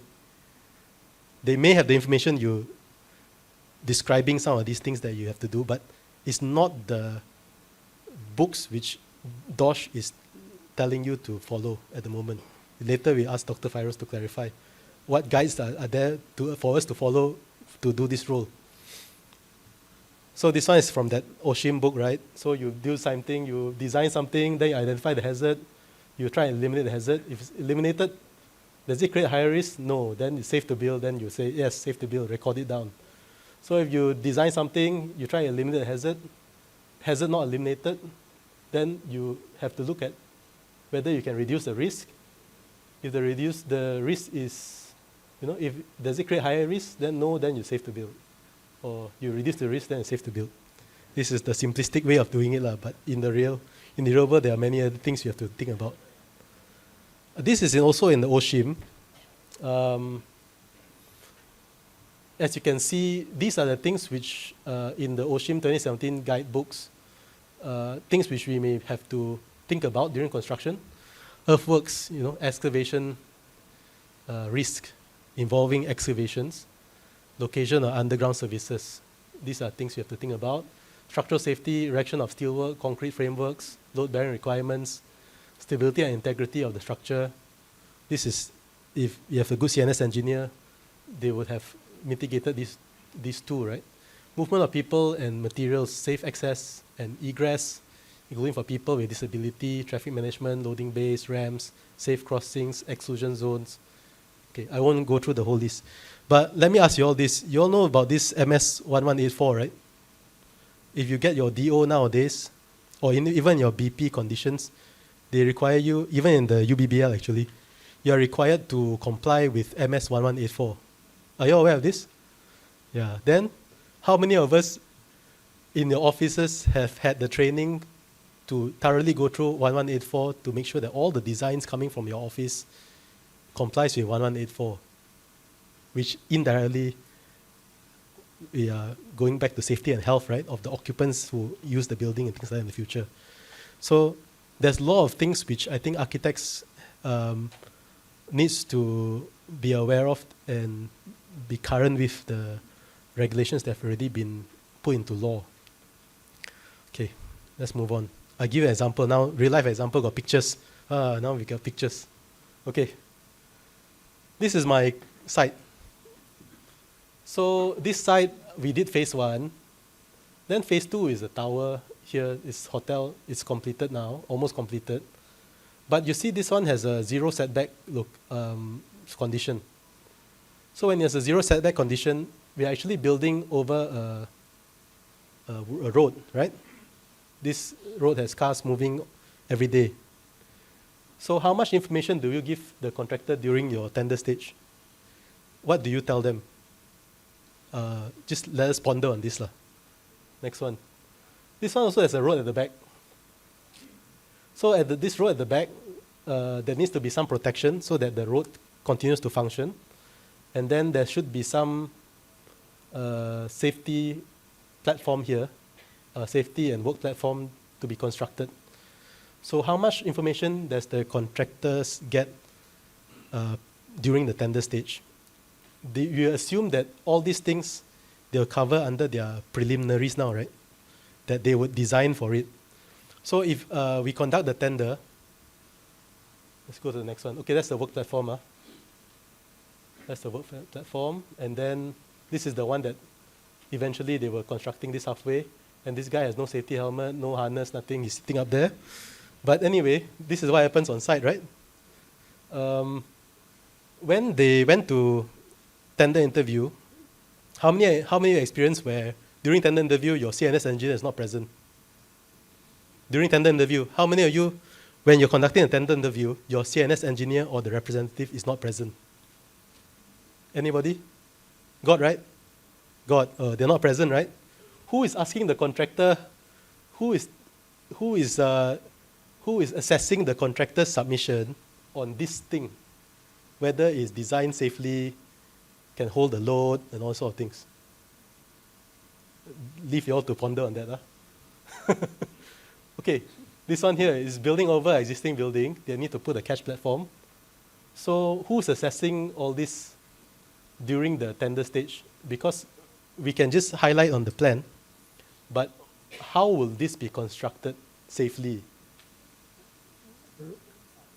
Yeah, we will rely on the contractor to work out the method of how they want to build this, right? Okay, so we're all on the same page. The level of things we do, I think everybody is quite aligned, right? Okay, now this one's the tricky one.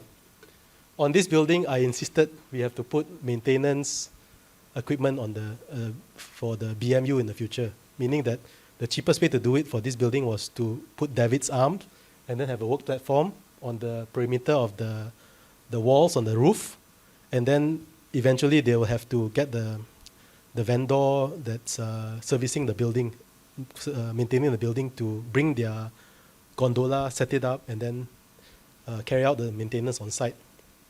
You look around town, everywhere, all the condominiums, now 30, 40, 50 stories, how many of them actually have maintenance equipment in their building? Is it very common or very rare? Very rare, okay. So now when I presented this, I have two clients, two partners my clients are partners. Then one said, no need lah, what for, wasting money. The other said, oh no, we are actually occupying the building, we should have something so that it's easy for us to maintain. I think the position of clients depends on whether or not they are keeping the asset or they are selling off the asset. Let's say the client is going to sell off to purchasers, let's say housing development. Most likely they're not going to want to spend more money because they will think that this is the MC's problem. Then when I said earlier, then the GMC chairman had to kena lah. Why cannot repaint? Why repainting costs 5 million? Why so expensive? Because there is none of this existing in the building. So when you want to repaint the building, it becomes extremely expensive to do. Correct? So those are the things we should have to worry about. This is another thing that happened for this project. Halfway through the project, they decided to tender out this portion of it, the solar panels. And the solar panel contractor that won the contract, they were only doing terrace house and landed property, installation. This is the first commercial building they are working on. So a lot of the risk they couldn't foresee, a lot of the things that they were supposed to do they couldn't foresee. Then they were, things like, question to them was, how are you going to maintain the solar panels? No idea. Is there anyone in their company that will design give us shop drawings? We requested for shop drawings. It was very difficult for them to produce the shop drawings because they've never done it before. But this was a commercial decision by the client to appoint the specialist halfway through the construction, right? So the client appoints. They appointed the person. So now back to the CDM, the client's responsibility actually, the client's decision-making process actually affects the outcome of the building during construction. So here in Regulation 11, a construction work designer shall not commence any work in relation to the project unless he is satisfied that the client is aware of the duties owed by him under these regulations. That means if your client is, say, not well versed with the regulations, we have to actually interview or actually ask the client, are you all aware that CDM is now in effect? Do you know that you have obligations under the CDM? Then only you accept your appointment, you know. Because we assume that they know, but actually the clients may not know. So we have to be aware of this. There are clients, they are institutional clients, meaning that they are GLC developers, for example, with maybe a department looking into health and safety. But there are clients who, I just have money, I just told them I want to build something, right? I've never done it before. Architect, can you help me?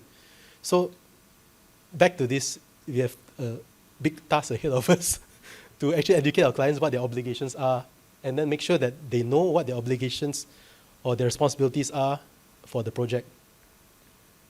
So what does this mean? Oh, sorry, this one.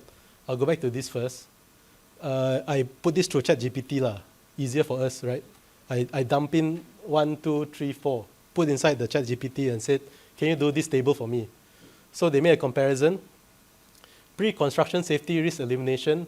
This one covers, this one covers, this one covers, this one covers, okay?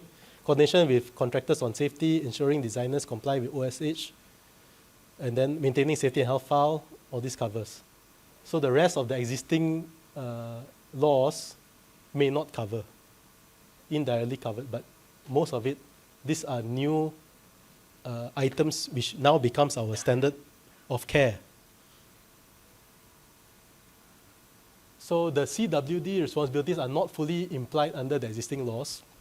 CDM 2024 introduces new legal risks not covered under the Architects Engineers Act or the UBBL. Architects and engineers may already fulfill some aspects of the CWD duties, but without the heavy penalties. Now there's imprisonment, there's 500,000 or 200,000, whatever it is. So before this, we didn't have all this to worry about. Okay. Okay. Someone shared with us this case. The project commencement date was September 2023. And then in February 2025, the client received a letter from DOSH. And this letter spoke about the kewajipan client untuk membuat pemberitahuan. And then they refer back to this one, Peraturan Keselamatan dan Kesihatan Pekerjaan Kerja Pembinaan Reka Bentuk dan Pengurusan 2024, which is CDM 2024. This is what happened. I think any of you experienced this, maybe you can talk to us later. This is what's happening on site now, or in the ground right now amongst our colleagues. So once you go to the MyKKP portal, you can register your company. You set up all this, you register your company details and all that. And then you can go to their website, they have a manual how to do all this. mykkpdosh.gov.my. Okay. So once you are in the system, then this one they have to cari lah. Your name in the list, there's a drop-down list. And then the client, let's say the scenario now is, let's say the client did not appoint you as a PCWD in writing. They can, if your company is listed on the system, there's a drop-down menu, they search, ABC Architects and Berhad or something like that. Then the drop-down menu will come out, your name, your company name is there, it's selected by the client. So your name is listed as the PCWD. Then you get an email notification. Then you have a long conversation with your client why this happened lah. So this is possible now on your system, and there's nothing in the system that says, unlike we have the other system for HIMS, HIMS, they have to upload the surat aku janji, or not aku janji, I mean the pelantikan of the agreement by the client to appoint the architect under the stakeholder system, right? They have to upload it, then they are registered. But here, what happened? But here they can just click and appoint you on the system. They don't have to put evidence that they have appointed you in writing, Okay. So these are the issues. I think there are other issues that will crop up. Let's have a active Q&A later. Okay, so viability of regulations for various procurement methods. Okay, this one is something for us to ponder. This is not me giving you solutions, but procurement methods are becoming increasingly complex and varied. So can the person appointed as PCWD perform their role effectively? And this planning of PCWD, how they're appointed and things like that, becomes the purview of the client. So once projects become more and more complicated, the client is also a organization, I believe, that would be able to cater for the different procurement systems. So they may not be, PCWD may not be the architect who is the PSP, but may reside in the construction manager's organization or the client's organization or the design and build contractor's organization, right? So for example, this is conventional procurement. What happens? Client signs contract with you, they sign contract with the contractor, they expect you to administer the contract, PAM 2018, something like that. This is what happens for most of our projects, maybe. But there's also this scenario where the client appoints a design and build person, and then you are an architect working for the design and build guy. So this design and build contractor is both the PCWD and the PCWC. Or if they are not a very good design and build contractor, they say, you are the PCWC, or PCWD, right? They might say, push it on to the architect to do. So this is another scenario.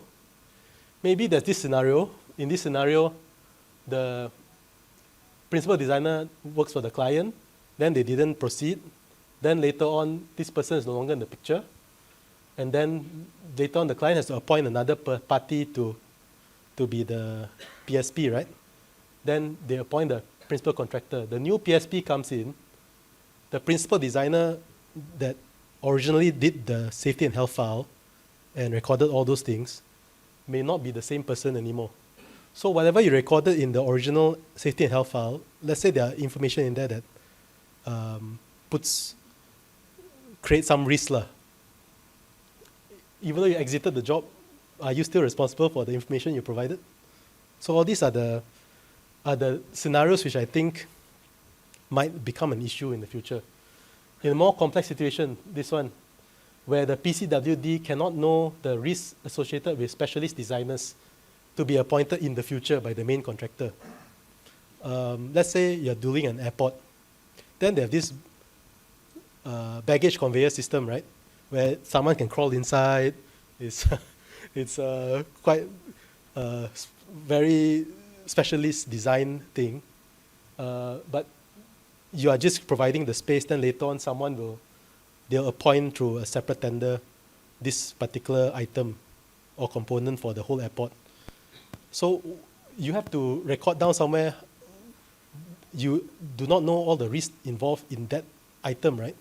For example, if we do hospitals as well, there may be parts of the hospital where they just cloud it that this will be by a specialist contractor for, let's say, a specialist lab, infectious disease lab, where there's a lot of specific controls related to, let's say, what do you call that? Infectious disease control environment where it has to be totally sterile and things like that. You may provide the space, but there may be another specialist that comes in that may not be part of the original design process, right? Those are the things which you have to document it, I believe. So it's a problem of where the role of the PCWD ends. Also this one, in large project where there's PCWD for each package. So you say you're doing MRT or something like that. Then you have complex arrangements between engineering and architecture. Then the highly advanced consultant specialist consisting of multiple people can assume the PCWD role for the entire project, or maybe it's by the package, where the packages overlap with one another during implementation. You may have one team that's doing, say, the rail viaduct, another team doing the station. Both of them have their PCWD for their packages, right? So things like that, we don't know how it's going to work in the future. What's the role of this PCWD? So another thing about this, where the PCWD, the executive architect and the design architect is not the same. So the PCWD, where the original design architect who did the safety and health file exits the job, should they still be tasked with contributing to the construction phase plan? Or is that the job of the new executive architect that takes over the file, right? So things like that we have to worry about. Next one is PCW is expected under Regulation 13.3 to provide relevant information to help prepare the construction phase plan, but the information is only based on design intent, not the actual construction methodology. So any foreseeable risks or design related to constraints may not align with the final contractor's approach. There's a risk of misalignment between the designer's assumptions and the contractor's implementation. So if you are only doing the design aspect, then you give them all these things they're supposed to know, but they are not going to construct it based on your assumptions. So these are the things which has not been tested in the real world situations lah. So I think I'm almost to the end now. As of today, no guide notes and training material have been released for clients, designers, and contractors. So no official guide, checklist, templates, case studies exist for the CWD and PCWD to carry out their responsibilities defined as our standard of care. So what we're going to do now for the PAM Practice Committee, our new chairman is here. I'm one of the co-chairs under the committee. I'm also coordinating the committees under this practice trust. We've written a letter to YB Minister Stephen Sim earlier in the month to seek a retraction or a moratorium until the concerns are addressed. Maybe one of my suggestions was let's make sure that the structured training for implementation reaches a minimum threshold for all professionals. I don't know what's the percentage lah. Maybe let's say half of the professionals registered have gone through some sort of training. Then maybe this can be implemented more effectively. And also we just had a conversation with Dr. Fairuz. We have to engage more with them on development of the guide notes, pro formas, modules, training, and all that for designers and contractors. Okay, another proactive thing I've been working on is about our insurance. So earlier on, we've engaged with our AR cover, the insurance offered by our PAM subsidiary. So they have written back to us asking for a formal letter to say that if you're covered by AR cover, it should cover your role as a CWD.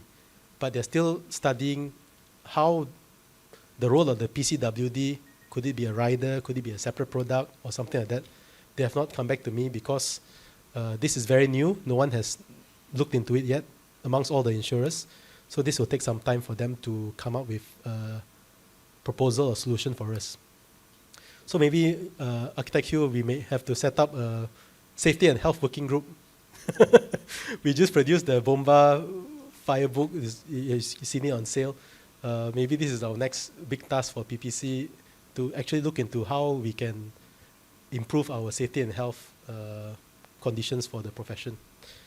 Okay, that's it. This was for those who missed it earlier, you can download all the documents in my presentation. And then, or you put up your phone, so I'll wait for you. Okay, that's it. So we'll move on next session. Is Dr. Fairuz here? Thank you very much, everyone.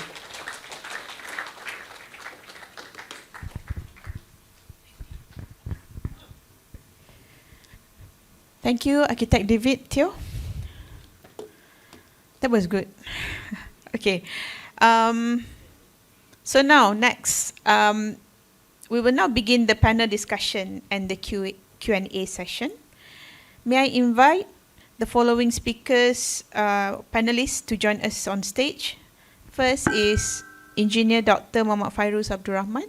Where is he? Oh, okay, it's at the back. Second will be Architect David Teoh. And thirdly, Architect Hugh Chin Hao. Okay, we will open the floor for questions. If you have any question during the session, you may first submit through Slido, through the QR code provided, or you will use the microphone on the floor, or simply raise your hand and our team will bring the microphone to you. So one microphone is available at the gallery up there. There's one at the edge there. and on the floor. So we will have our secretariat to bring the mic to you. All right.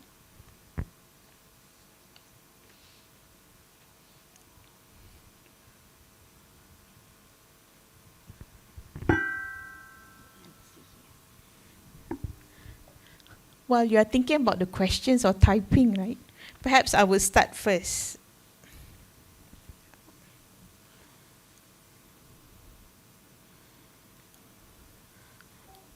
So, Dr. Fairuz, my question, simple one. Is CDM 2024 enforced on existing or only new projects after 1st June 2024? So the regulation will be applicable to any projects at any stage as of 1st of June 2024. So if the project is currently, for example, at that time was during the construction phase, then anything that the construction phase must comply with the regulation, the duty holder, the stakeholders involved during that period, they must comply with the regulation. The regulation does not allow us to enforce to the retrospectively for the before it 1st of June 2024. Okay. Before that, it doesn't. You don't need to. Yeah. Okay. Understand. So tadi the example, maybe what is our request? You ask and you ask. Dr. Fairuz, just like what David shared just now, we understand that in the industry, right, there is this process called pemutihan, which is, I think the letter that's shown is part of the process of pemutihan, which required any job that actually starts earlier than June 2024 to actually register for this PMTK. What is actually the requirement or the process behind this? Okay, the pemutihan is to ensure it is not if you don't do the pemutihan, it will not become violation in any act. It is just that the system, we have many issues with the status of the project. When the project is completed, the contractor does not update the status in the system. So we have projects in 2010 that are still active in our system. That's number one. Number two, most of the plant, for example, lift, escalators, that was installed in the building was registered under different names, under different people, because they are all installed during construction phase. Sometimes the building owner changes. So when this information is not updated, we are still having problems with the details of this, who really owns the building. Sometimes the name of the building during construction are not the same after the construction completed. So we need someone to update all this information. So the system must be able to provide the right information to us. So we are taking this opportunity actually to ensure that the tower cranes, the lift, escalators, boilers, all the plants registered with DOSH to be updated with the information. So that's why we are doing this pemutihan. One, in terms of the the plant, the logi installed in the building. The number two is the status of the project, which are not updated. After the CDM, as I said early this morning, the client has a duty to update. So once the project is completed, they must update the completion date in the system, so that we know that this project dah tak ada lagi lah. It's not active, no longer active. That's why the pemutihan is important, not to comply with the regulation, but more towards updating the information that we have in the MyKKP lah.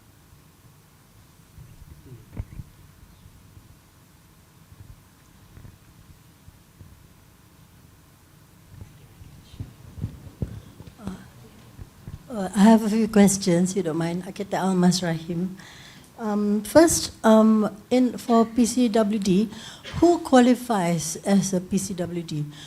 Does it have to be a registered consultant, that means the architect, engineer, or building technologist, or any person who has taken the course when it happens?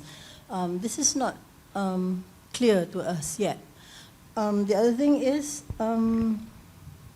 when there is the CWD, at the moment, as architects, we are sort of identified as being PCWD, but the other consultants should be the CWD. Should there be a separate agreement, documentation between the CWD and the PCWD? Because otherwise, how can we be the principal if there's no agreement?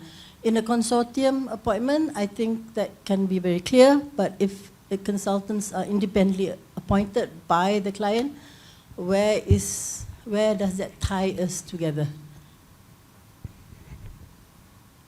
Yeah, and also that it says here that the responsibility of the PCWD is pre-construction. What happens during construction? Is our responsibility complete when we hand over the safety and health document? And if we do take additional PII, does it stop there? Or should it cover to the end of project? Because we do not tell the contractor how to do his work. We can only advise. Because if we tell the contractor how to do his work, if anything happens, the contractor says, you told me to do, I'm just following your instructions. This is very clear of a professional architect's role. So these are things which need to be clear. And also if we are to take, I know in the UK, I've just consulted an architect there, the person who takes the role of PCWD takes PII upon himself. It's not with the company, it's upon himself. So these are things that we really need a lot of clarification before, because we are identified as the PCWD by clients, and it's in our LOA. So, but we need to know how far our liabilities go, and where should it stop. Thank you. Okay, thank you, Puan. Who is the PCWD? Of course, the regulation must be written as general as possible, so that it can be applied to any procurement methods, for example, for the projects, any scale, any types of projects. There are projects which involve only engineers. There are projects which involve only contractors. There are also projects involve architects. So that's why who is the best to become the PCWD must be explained in the guidelines. So, for example, we are working with the Board of Engineers. So, with the Board of Engineers, we explain that for any projects who involve the PEPC, engineering services, the PEPC is the most suitable person to become the PCWD, who has control over the design or pre-construction phase. But for projects involve architects, both architects and engineers, consultants, that is the details that we can work together to provide guidance for our industry in Malaysia. That's why we are still, we can always refer to what practices in the UK, Singapore, tetapi we must make sure that these are all practical in Malaysia. the PCWD. It depends on the size of the project. If the project is mega, kan, for example, London Olympic 2012, there is a consortium acting as a PD. But if it is a small project, bungalow or one shop lots, there can be a person, single person, individual, to act as a PD. So that's why the regulation does not prescribe in details, specific, who will be the PD, BCWD, and how many of them will be required. It is up to the client to strategize depending on the risk involved, the scale of the projects, and many people who involved, in terms of skill, knowledge, and experience. The client must determine what is best for him, for his project, in order to comply with the regulation. In terms of appointment, whether it can be a piece of paper or a long standard form of contract, like what is used in the UK, yang macam saya sebut riba tadi tu, and APS in the UK tu. It can, if it is a small project, I assume that a piece of paper will suffice to appoint PCWD ni. Tapi kalau the scale of work kan besar kan, involve many people, then the formal standard form proposed by RIBA tu is more suitable. It depends. That's why the client is responsible to determine how he is going to comply with the regulation. That's why the awareness of the client about this regulation is very important in order to comply. And then PCWD duty during construction phase. Architect David dah baca tadi kan, the regulation. If there is no longer PCWD during the construction phase, it is no more design can be expected. I mean, the design has been completed, satisfied by the client, no more design work. There can be no longer requirement for having this PCWD. All this will be transferred to the PCWC, the main contractor. So dia akan carry out the duty to ensure that the safety and file is revised, reviewed, updated, and once the project is completed, it will be handed back to the client. So tetapi the client's duty will always be there, because they will always present during the project. Dia tak boleh once I appoint contractor, I appoint architect, that's it. Kan, dia tak boleh. The client is made responsible along the way, sepanjang project tu ada.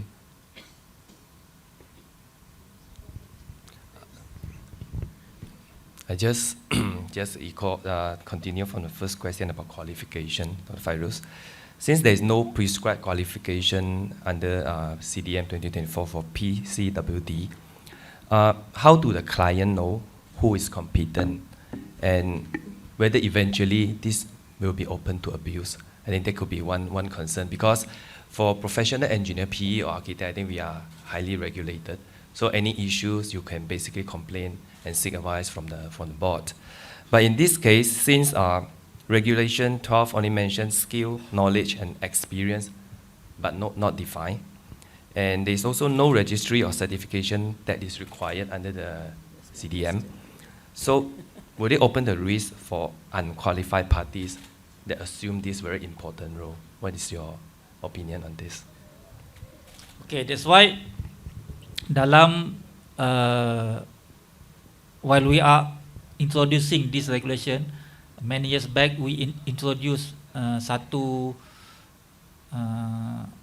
course to enable duty holders in this regulation ataupun OSHIM previously to understand the whole concept and the practical aspect about the OSHIM and the CDM lah. That's why we continue with that courses tu, the CDM professional and CDM coordinator tu, because when we introduce something new, there must be proper training whereby people can come and can learn lah about this new regulation. And it is happening in the UK as well. After they have enforced the regulation in 1994, the CDM, they conduct studies in 2000, and they found out that there are designers who still not aware the existence of this CDM regulation after 6 years in the UK. That's why we preempt this situation. We conduct training, but since it is a guidelines, there's no mandatory requirement. People don't care. That's why we continue juga dengan the courses tu, tapi small, very minimum lah takers from the industry. This is what happening in Singapore. They are introducing similar regulation with the guidelines dulu in 2008, the DFS guidelines, Design for Safety guideline in Singapore, and they predict once the number of DFS professional reach 1,000, they will start make that guidelines to mandatory in a form of regulation. But they never achieve that numbers 1,000. In 2016, they make it a regulation. Barulah industries catch up dengan bilangan. Masa tu they expect the industry require about 1,000 DFS professional, but the industry don't care pun kan in Singapore. That's why they make it mandatory. At that time the numbers was about 200. In 2019 kita ada buat satu seminar, we call this MOM, Ministry of Manpower from Singapore, to tell us their experience in enforcing the similar regulation in Singapore. This is what they told us lah. That's why we don't planning to make it mandatory, this PCWD, the mandatory training for them, because the Singapore even fail untuk buat benda ni. So we follow the approach in the UK that they make it very general, skill, knowledge, experience. So the industry must come out dengan details kan. Apa yang you perlukan untuk design satu residential township, apa architect perlukan untuk jadi PCWD, untuk design satu bangunan sekolah, office, apa yang PCWD perlu ada maklumat, information, experience dia, knowledge dia, training dia. So the industry, we have to work with industries lah. Kalau government try to prescribe everything kan, dia jadi macam North Korea lah kot kan. Everything government control kan. You nak pergi toilet pun government tahu. You are going to the toilet at what time kan. So we are not following that method lah kan. That's why okay, saya rasa the qualification tu we make it open, the industry can work with DOSH to come out dengan the qualification requirement tu. Yes, Architect Azim. Yes. Is this another one? You want to say? Yeah. Sorry. Doc, we have met many times. Yes. And I think over 5 years, I think I voiced my concerns and over this matter. And I don't see much, I think over 5 years, much change on DOSH position. I mean, this is prior than Pam punya, what you call it, practice notes, and also Lembaga. Lembaga has already made it clear that do not touch this 6-foot pole, basically, and because it's going to cause a lot of legal battles if this thing is brought to court. If things don't go right, and we're going to be penalized by, because the client will be simply, I've been in practice more than 35 years, and since the beginning of time, which is 87, 88, we have been very good in terms of helping out the industry, like stage billing, CCC, ciphers, you know, and it has made it very convenient. It's just that the other parties, like the local authorities, are making it difficult for us to make it more smooth running. And to cut the story short, there are concerns that I brought in previously. For example, that one of the things that you've taken, DOSH have taken, is bulat-bulat from, I don't know, it still is, bulat-bulat from the UK punya standard lah. And just change the cover and use it as a Malaysian a document lah. I know David has touched on the regulation lah, but there's more to it. If you read the whole document, what is required, I mean, it scares me to death. For example, they allow for pregnant women to be on site, pregnant workers. You have to allow for safety for them, which over here, and then also the number of toilets that's required for workers. You know, here, the first inspection they give you 20 toilets, and the next inspection you go is only 1 toilet. And what happened to the rest of the 19 toilets? Oh, too much cost. So how are you going to tell the contractor, hey, you're going to put back your 19 toilets? This is the difficulty that we have on site. We don't have the we don't have a power to if you don't do this, I can shoot you. I can stop work. And the client, one thing I think DOSH is looking at one-sided, and their duty to have it pushed and have it implemented. In our part, it is cost, it's liability. It is, the client will say, hey, I think Architect Amas is saying that she had got a letter appointment. Terus give her to become the PCWD, without any additional cost. And I don't know, I know Amas just told me this, but does she know the amount of work that is to be done? I have site where I can see, like David was saying, no harness, and no harness, and no topi, no baju. How am I going to tell the contractor? The contractor asked me to go fly kite. It's nothing to do with you. That sort of position, and then you have to spend someone to tell them, write a letter.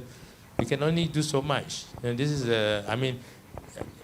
I don't think DOSH has worked together on a pilot project with all the members known. And there are only 2,500 architects. Only 1,000 architects are practicing. And there is shortage of architects and registered architects, I'm saying. Then this PCW is not even taught in any classes or even have and it's already imposed 1st of 2024. So these things are, what I hope, and I think, I hope, I don't take it seriously, but I think it needs to be it need to fail and to be rebuilt again. Not that we want to frustrate the industry at DOSH. Safety is important, but the way manner is going through now, I think it has to redone correctly, and suitable for Malaysian context, not UK context, Singapore context. They run in different ways. So I think I've been telling this, I think, last 5 years, and I think it's not been picked up by DOSH. So I hope, yes, you can push it through. We can go through another 5 years in doing this. We're going to be tired of doing this. We're going to put ourselves into danger. But at the end of the day, I think maybe I will still be practicing or not. I'm already past 60 years old, so time for me to come to retirement age. But I think one day, I think that the Fairuz would know that it's probably going to see that it has to be redone again, in a proper manner. Okay, this is my comment.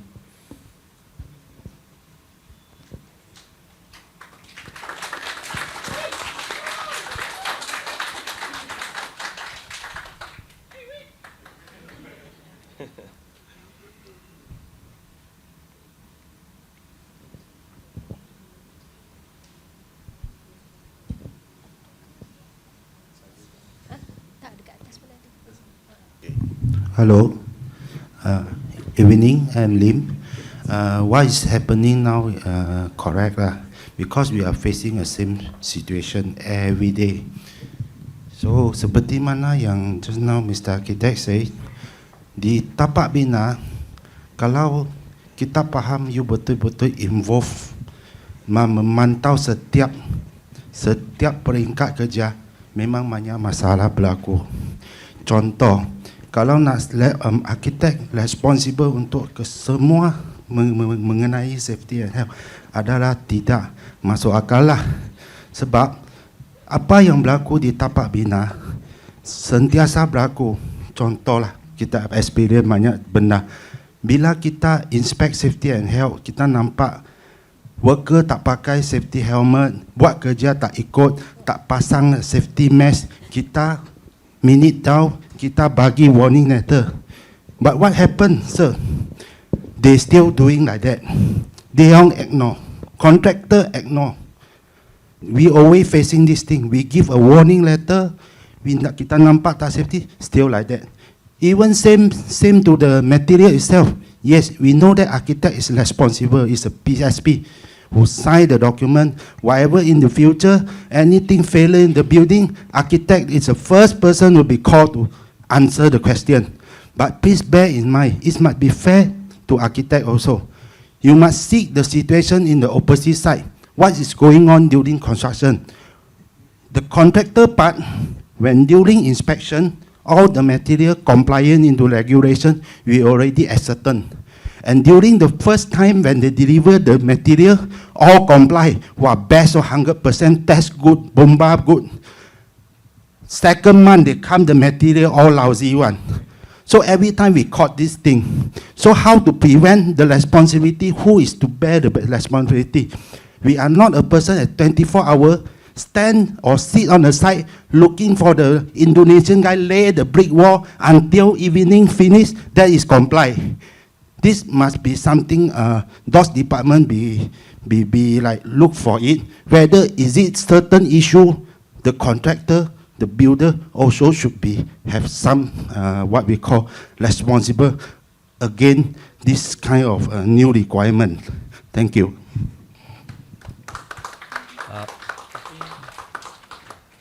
Thank you, Mr. Lim, for the question. I just tried to put up this question also together with Architect Azim.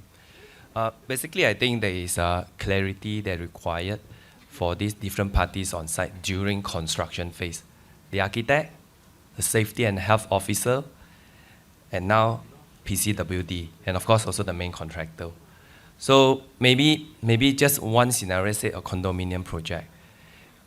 Can you just explain to us in a very easy to understand manner how these people actually work together, and whether the kind of liability, the kind of burden to architects really happen under CDM 2024?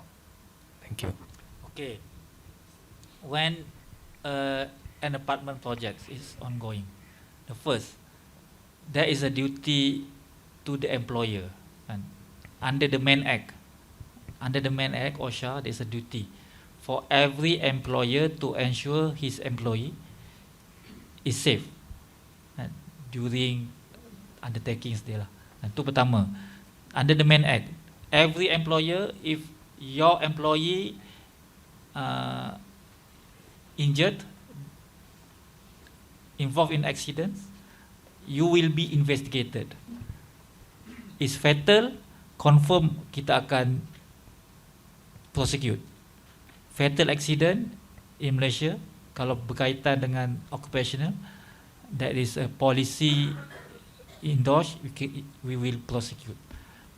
Itu duty of employer. That's why in Malaysia, most of the time, year after year, the one yang kita prosecute is the employer, because they are the duty in our law, in OSHA, to protect your own employees. And then during the construction, there are many employers involved.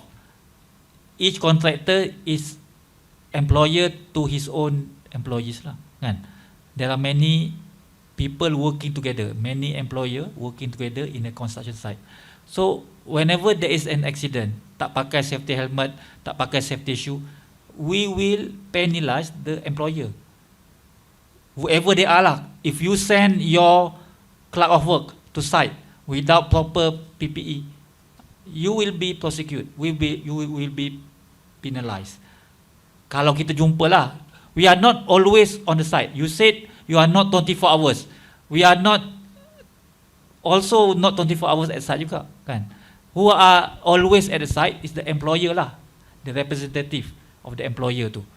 So when we talk about the prosecution, legal action, it will depends on the violation that we find during our site visits, kan? Tetapi if it is involved with the documentation, we can always take action whenever we found the documentation is not completed ke, not sufficient ke. Documentation tu memang it's very easy untuk us as a enforcement to find violation. Tetapi in practice, kalau pekerja tu bekerja di site, it's very difficult. It's only when we present at site, the work is ongoing, then we can penalize. That's why when they know DOSH is coming, they will stop all work. Pekerja pergi hantar rehat cuti, stop work, kan, hantar rehat lah, kan, semua kerja berhenti. That's why very difficult for us juga untuk enforce ni. Tapi untuk macam construction safety ni will always be the duty of the contractors, kan. I never said that the construction safety, the excavation safety, the work at height is your responsibility. As a PSP, you have separate duty under UPBL, mungkin SBDA, kan, as a PSP. For PCWD, we have a separate duty. You have if you are appointed as PCWD, you have separate duty under OSHA and CDM regulation. You can't mix this thing together, kan. As a PSP, there's a contract for you, specific duties and specific fee. I hope lah, kan, as a PSP. Tapi as a PCWD, as I said, there must be a separate contract, separate fee, separate duties yang you kena buat. Hopefully you can also discuss with your insurance provider to cover your work as a PCWD as well. I know in the UK memang kata kita kena buat one for us, kan, but we always refer to BS. We always refer to ASME. We sampai sekarang, kan, for boilers, ASME Section 8. All engineers in Malaysia and many countries in the world refer to ASME Section 8 untuk design pressure vessel, kan. Because kenapa kita perlu reinvent the wheel, kan? There are established standards for us to refer to, kan, the safety factors, the foreseeable loadings, the thickness of material, the spec of the materials, kan. Similarly dengan the CDM Malaysia ni, kan, if we want to create our own, that will take a lot of works and time, kan. During that period, many workers will die. Last year, 88 workers died in our construction site. Maybe you working in that site, tapi sometimes we don't know lah, kan. Usually the one yang we prosecute ni is the contractors lah. So that is the very general answers lah that I can give. Maybe I can't answer all the questions, kan. I'm coming here pun is not to fight. I am hopelessly outnumbered lah, kan. Kalau nak fight memang saya kalah punya lah, kan, macam Southampton lah, kan, bottom of the table lah. Dr. Fairuz, safety and health officer and PCWD, is there anything overlap in terms of their performance and the documents that they're presenting? Okay, the PCWD ni, I emphasize the word coordination during the pre-construction phase. In the UK, in many countries, for project involving architect, lead designer usually coordinate all this design information to ensure that whatever CNS require, the information that CNS consultant require, they will get it from someone. There must be someone, one person or one person ni, one organisation ni yang akan coordinate all this design information, kan. Sometimes this is done by the client himself. If the client is a one-off client, so they must appoint someone else lah. Who is this the suitable person ni? The client should know, kan? The client should know. Yeah. Okay. Hi, good afternoon. I have 3 questions. One is more practical. If a building's designed without aircon latch, but the end user install aircon, a worker falls during maintenance, will this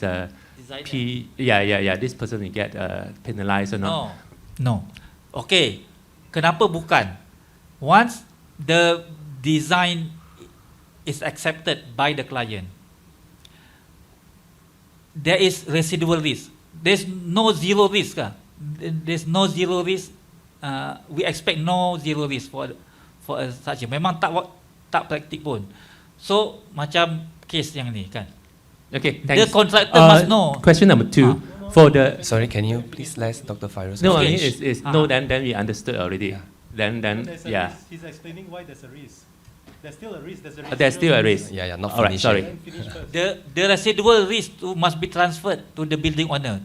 Tapi some of these risks tu you tak perlu bagi tahu pun kan. Competent contractor will know when you are installing aircon with no aircon latch, there is a risk of falling from height. So there must be suitable protection for workers. So either this cost to provide control measures ni is spec in the contract by the client, or the contractor must ask for this additional cost untuk provide protection to the workers.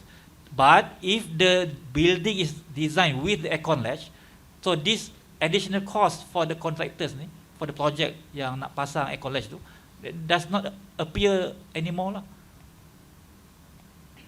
Okay, thanks. Question number 2. Can we have a sample of this safety and health file? Because it's like, can we just compile all, because all the construction works have the guidelines, we just compile all inside, then will be sufficient for the, for the contractor to carry out as a safety and health guidelines to carry out the works. And also because mainly we are more concerned is during this pre-construction stage. It's like buildings have not been built yet, but we have to consider, like what you say, how the structure to be built, how it to be cleaned, how it to be maintained, how it even be demolished. It's like we haven't even conceived, and then we have to take care and think of the children's safety and health of his whole life. And then we even have to think of how we're gonna bury these children. It's a super huge task for this PCWD. And then who want to take over this job? That's why during pre-constructions, everything is just lines, drawings, even schematics, and a lot of design will be changed also. Thanks. Okay. For the documentation, we are working with the client for a specific projects to come out with what is the minimum documentation that is required to comply with the regulation. Of course, we have provided the list of items for each PCI, CPP, and SHF, Safety and Fire, in the OSHIM guideline to 2017. But the actual one for one project may not be the same as other projects. But as I am not mistaken, in the guidelines we specify, as I said, one of it is the as-built drawing, another is any plan that you install for maintenance. For example, if you have a BMU, you install at the roof to do the maintenance cleaning work, then the manual for that BMU must be kept in the safety and fire. Any other things, if any lift, passenger lift, escalators, boilers, pressure vessels, if it is installed in the building, the information from the manufacturers, operation and maintenance information must be kept also in the safety file.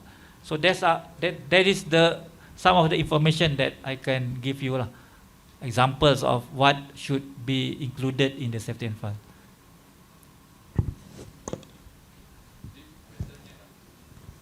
Assalamualaikum. Assalamualaikum.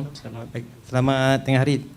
Terima kasih doktor kerana hadir. Saya rasa doktor cukup berani untuk hadir berhadapan dengan arkitek-arkitek yang menghadapi masalah sekarang ni. So, kita straightforward to the question. Kita nak tanya kepada doktor, sebelum di-enforce regulation ni, ada tak DOSH buat engagement dengan others industry, dan jika ya, macam mana dia boleh di-enforce tanpa clear guideline? Itu yang pertama, soalan saya yang pertama. Soalan saya yang kedua, doktor ada maklum bahawasanya klien memainkan peranan penting. Tetapi apa tindakan DOSH untuk educate the client? Because our beloved client very smart, kan? So whatever happen, PCWD or whatever, PSP. So even saya hadapi masalah yang sama. My project cannot register with my KKP since I refuse to register under my KKP. So then the client keep on asking me to register, but I refuse, and then for the time being, sampai mungkin dia nak terminate. Yes, that's the reality.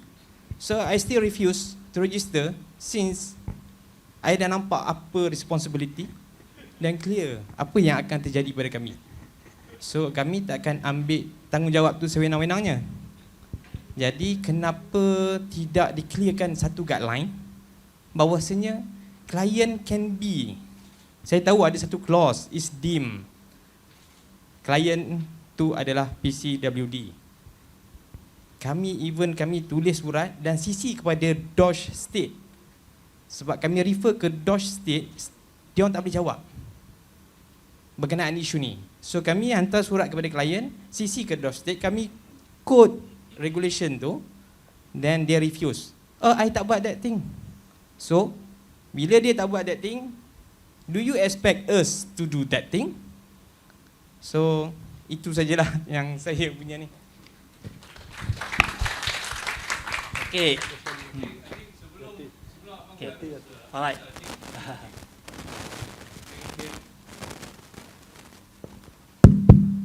I think firstly we thank you, DOSH, for going into this safety topic for years, because it's been a lot of accidents have happened. I think we thank you for giving it attention. And we thank you, Pam, for having a committee that stands for us to address this new task upon all the practicing architects. I think this seems to be another Donald Trump execution, which is being executed before sufficient dialogue has been carried out. Number one. Number two, what does DOSH see in architects whereby now they elevate us to such a level which they deem for architects to understand safety and health so correctly and so well, until we are being blessed with this new task. Number three, in reality, we all know that our fees are shrinking. And given also the additional task of endorsing strata plans, the additional task that's been enforced, and with the additional task to the architects, a lot of us, some are blessed, some are not blessed so well, are also not blessed with the additional fees which we are entitled to have. So with this additional task, what does DOSH think that, or so confidently think that architects will be able to be blessed with additional fees for this additional task? Thank you. Okay, thank you. The engagement. We have conducted engagement in 2019. I think that is the most extensive engagement. And when we produced the guidelines in 2017, we have made it clear in the introduction of the guideline that we are going to replace the BOEX regulation 1986 to a new regulation, set of regulation that will make the recommendation in the OSHIM guidelines mandatory. So we have said that we make it no secret that we are going to enforce the recommendation in the OSHIM guidelines. That's why the regulation CDM 2024 come out lah. Then we have conducted for any other guidelines, regulation, code of practice published by government. It has to go through a certain process whereby the public comments will be conducted. Of course, the one who provide the comments usually are those involved with DOSH lah, this SHO, the triple S, and the safety and manager, and the contractors, board of MBAM. They are the one who usually browse through our website and pick up this point lah untuk raise. I'm not sure how we can extend this, if any amendment ataupun guidance that we are going to develop in the future to architects as well lah. Tapi the point is that there is a engagement process that we have to go through in order to come out with the regulation. Cuma macam mana, how this thing has been, disseminated through the industry, throughout the industries. Itu yang isu dia lah. And then nombor 2 is the client duties kan. Memang, as I said, the client is the number 1 duty holder in the CDM regulation. And for the enforcement now, we are calling for when the client has notified DOSH, we are selecting projects, client to bring all his project team member to DOSH office to present. During that process, we will inform everyone who attended this client briefing to DOSH office ni, what are the duties of the client, the designers, as well as the contractors. This is how we enforce before the project. Once the client have buat notification lah. Of course, the notification ni will require everyone appointed into the project to fill up the pemberitahuan tempat kerja. Otherwise, the client will not be able to find you in the system.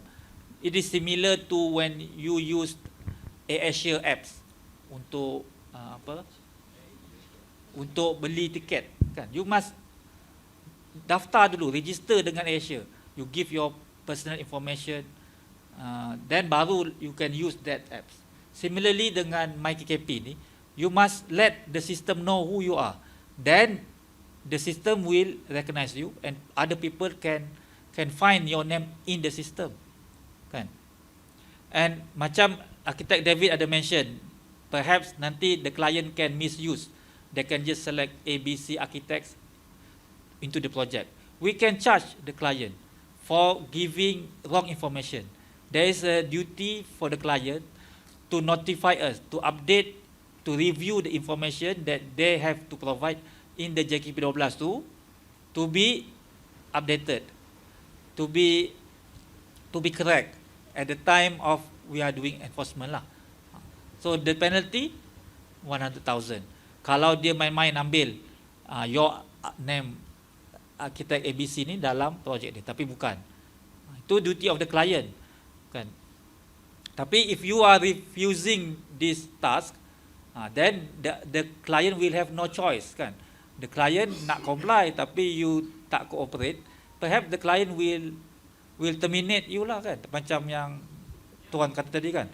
Tapi that is the requirement kan, that you must fulfill. And then the fee is shrinking.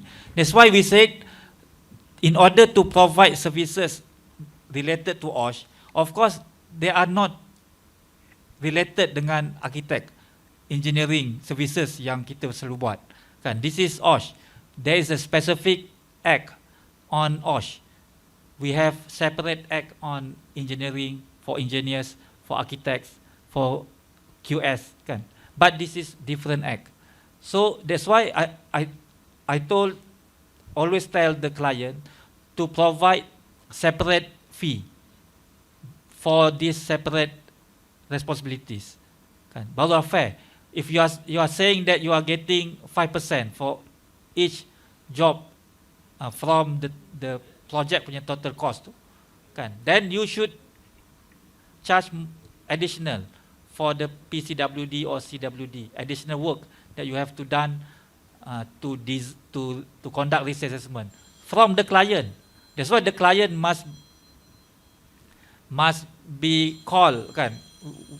We call the client to bring their design team to our office so that we can brief the client on their duties.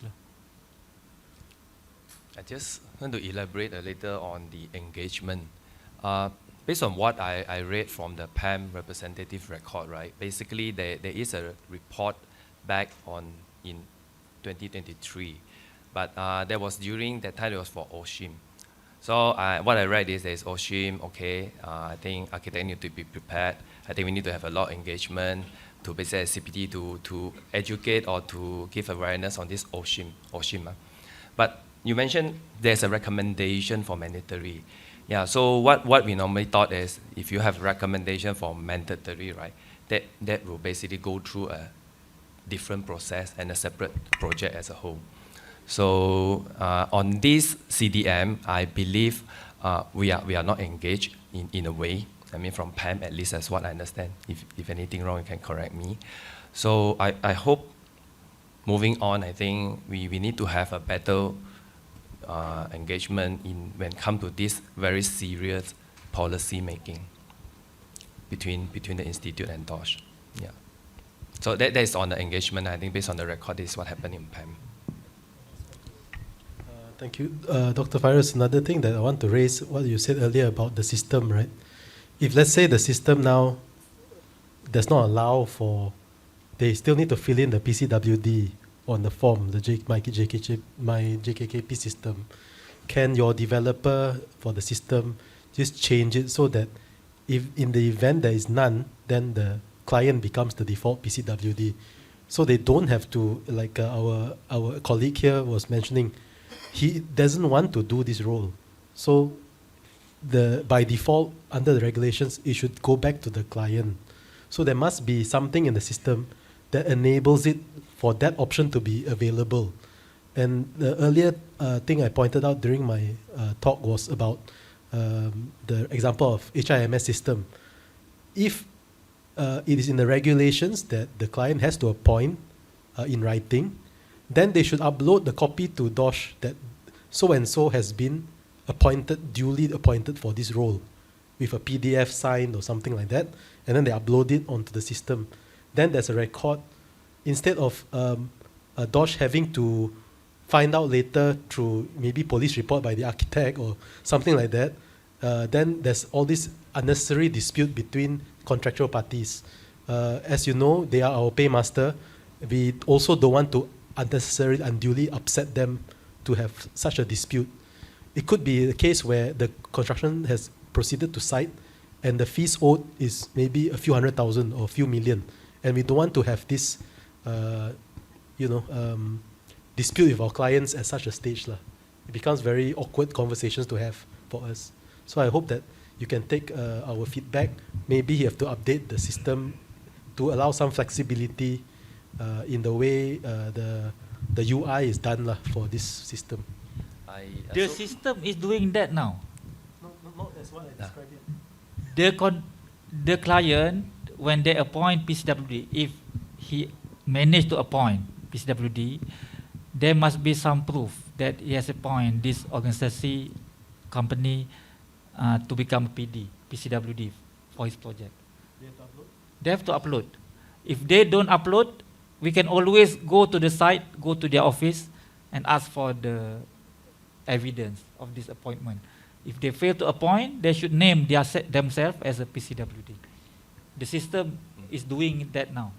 Dr. Fairuz, also on this appointment and also the system, during construction, right, construction phase, is there any conflict to appoint the safety and health officer if he is competent and he agreed and he got a letter of appointment from the client to take on the role of PCWD?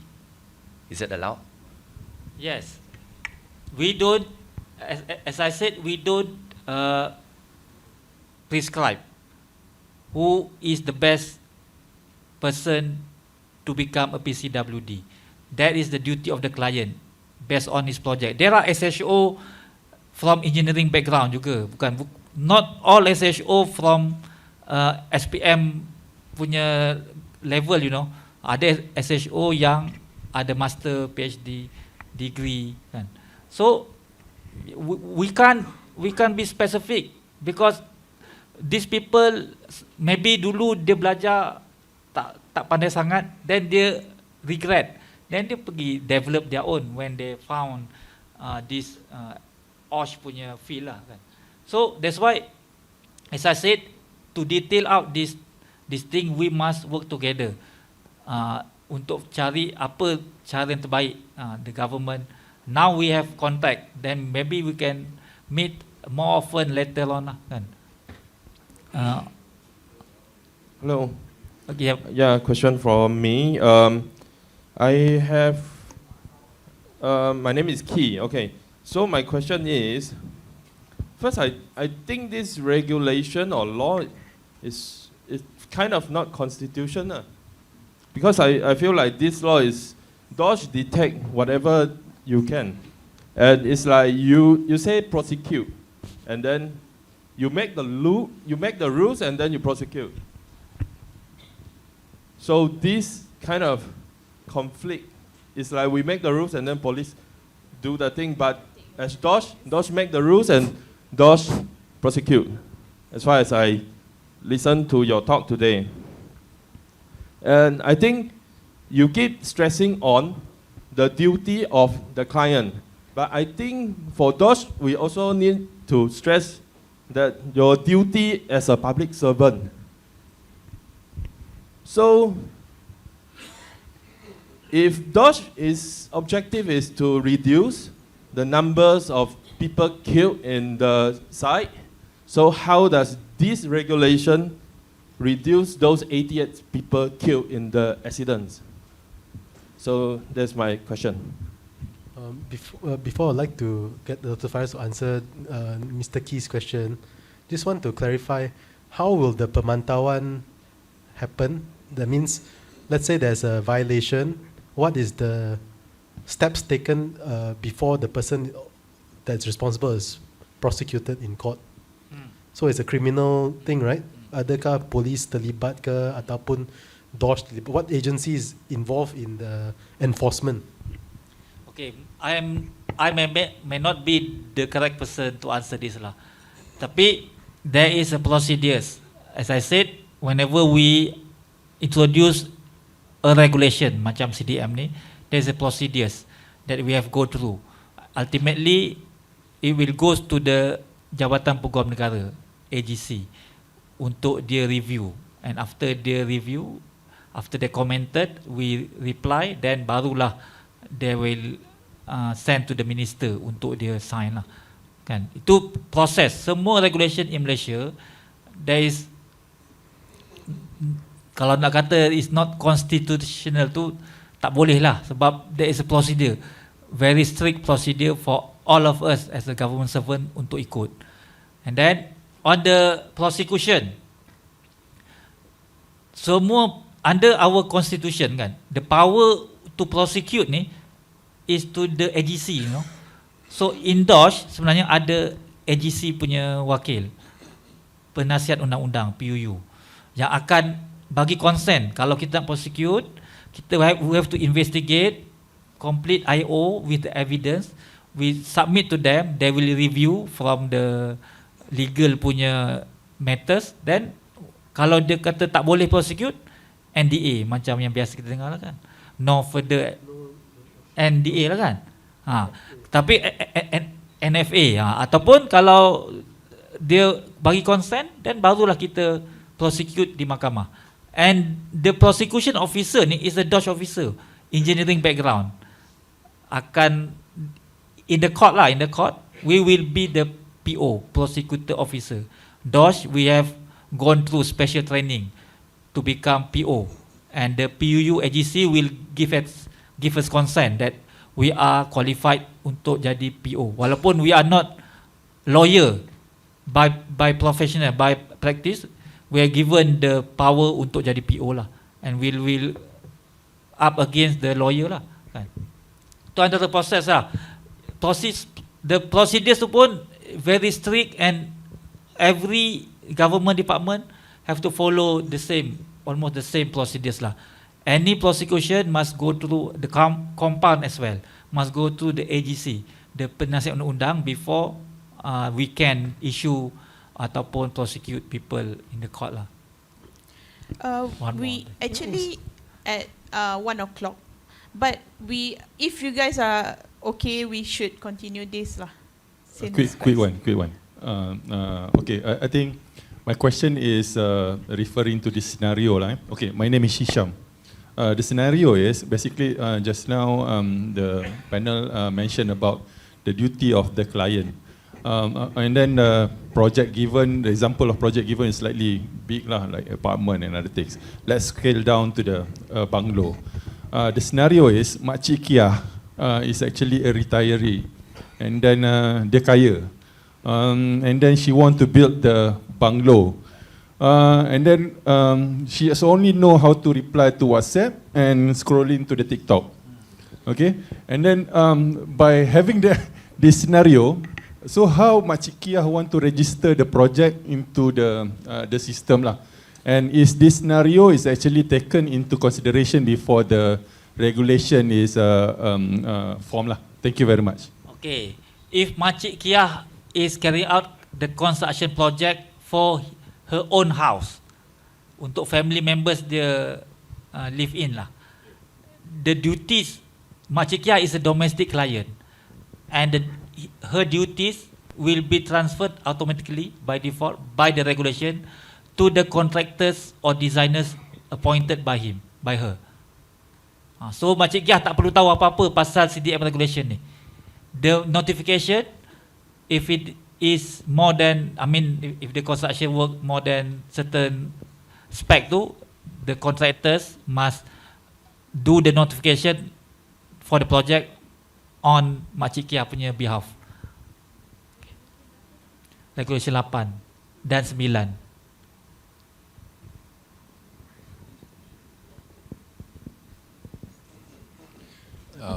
Can I? Hi, I'm architect Huang from AKP Architect. I've got 2 points to make, but I'll just start by saying that I think architects all the while, including our fellow engineers, have prioritized safety, and I'm talking pre-construction. There's no consultant who has not. So I just reflect back, I think also about 35 years of working as an architect, township, apartment.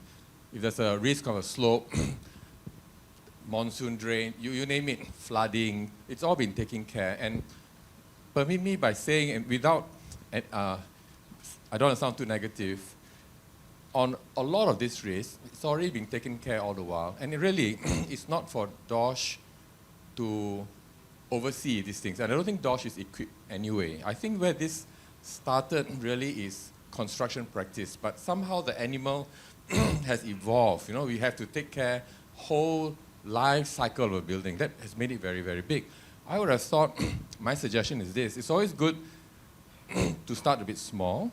So for instance, we should focus when it comes to risk management purely on the construction practice, on the building. So when we look at risk management as the PD, pre-construction, we should look at buildability.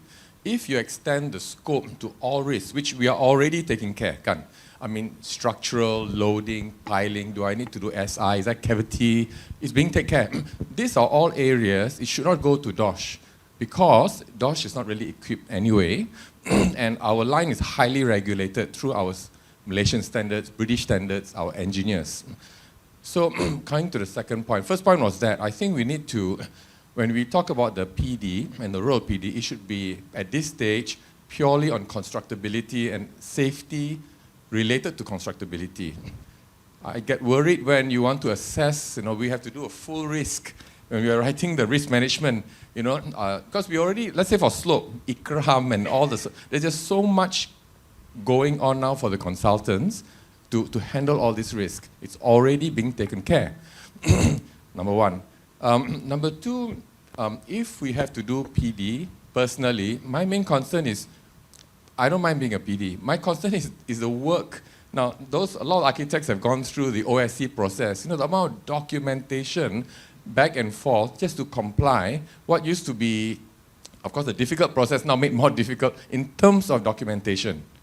So when I was looking at this, and I've told my clients, look, I eventually will resolve it. But, currently the documentation is nebulous because there's no guideline. That's where the concern is. When I try to do the risk management, how much do I put down? How much is relevant to DOSH? So I would like to suggest to DOSH, yes, let's implement it, but let's keep it to construction related, For instance, make sure there's sufficient access for construction. Maybe enough space for your catch platforms and so on and so forth. We should assess that. DOSH should not go to the other areas where we are mandated to take care anyway, because of the Uniform Building Bylaw, right? When you look into it, structure, construction requirements, baseline, semua dah ada. We should not overlap that. Now, if you can do that, that would narrow the amount of reporting and make it a little bit easier. I'd just like to throw in that. Now, if the PD were truly to be independent, because architects and a lot of developers now have their internal architect team, it's not like you can really control, kan? If you really wanted the PD to be independent, then it should be independent, just like a checker.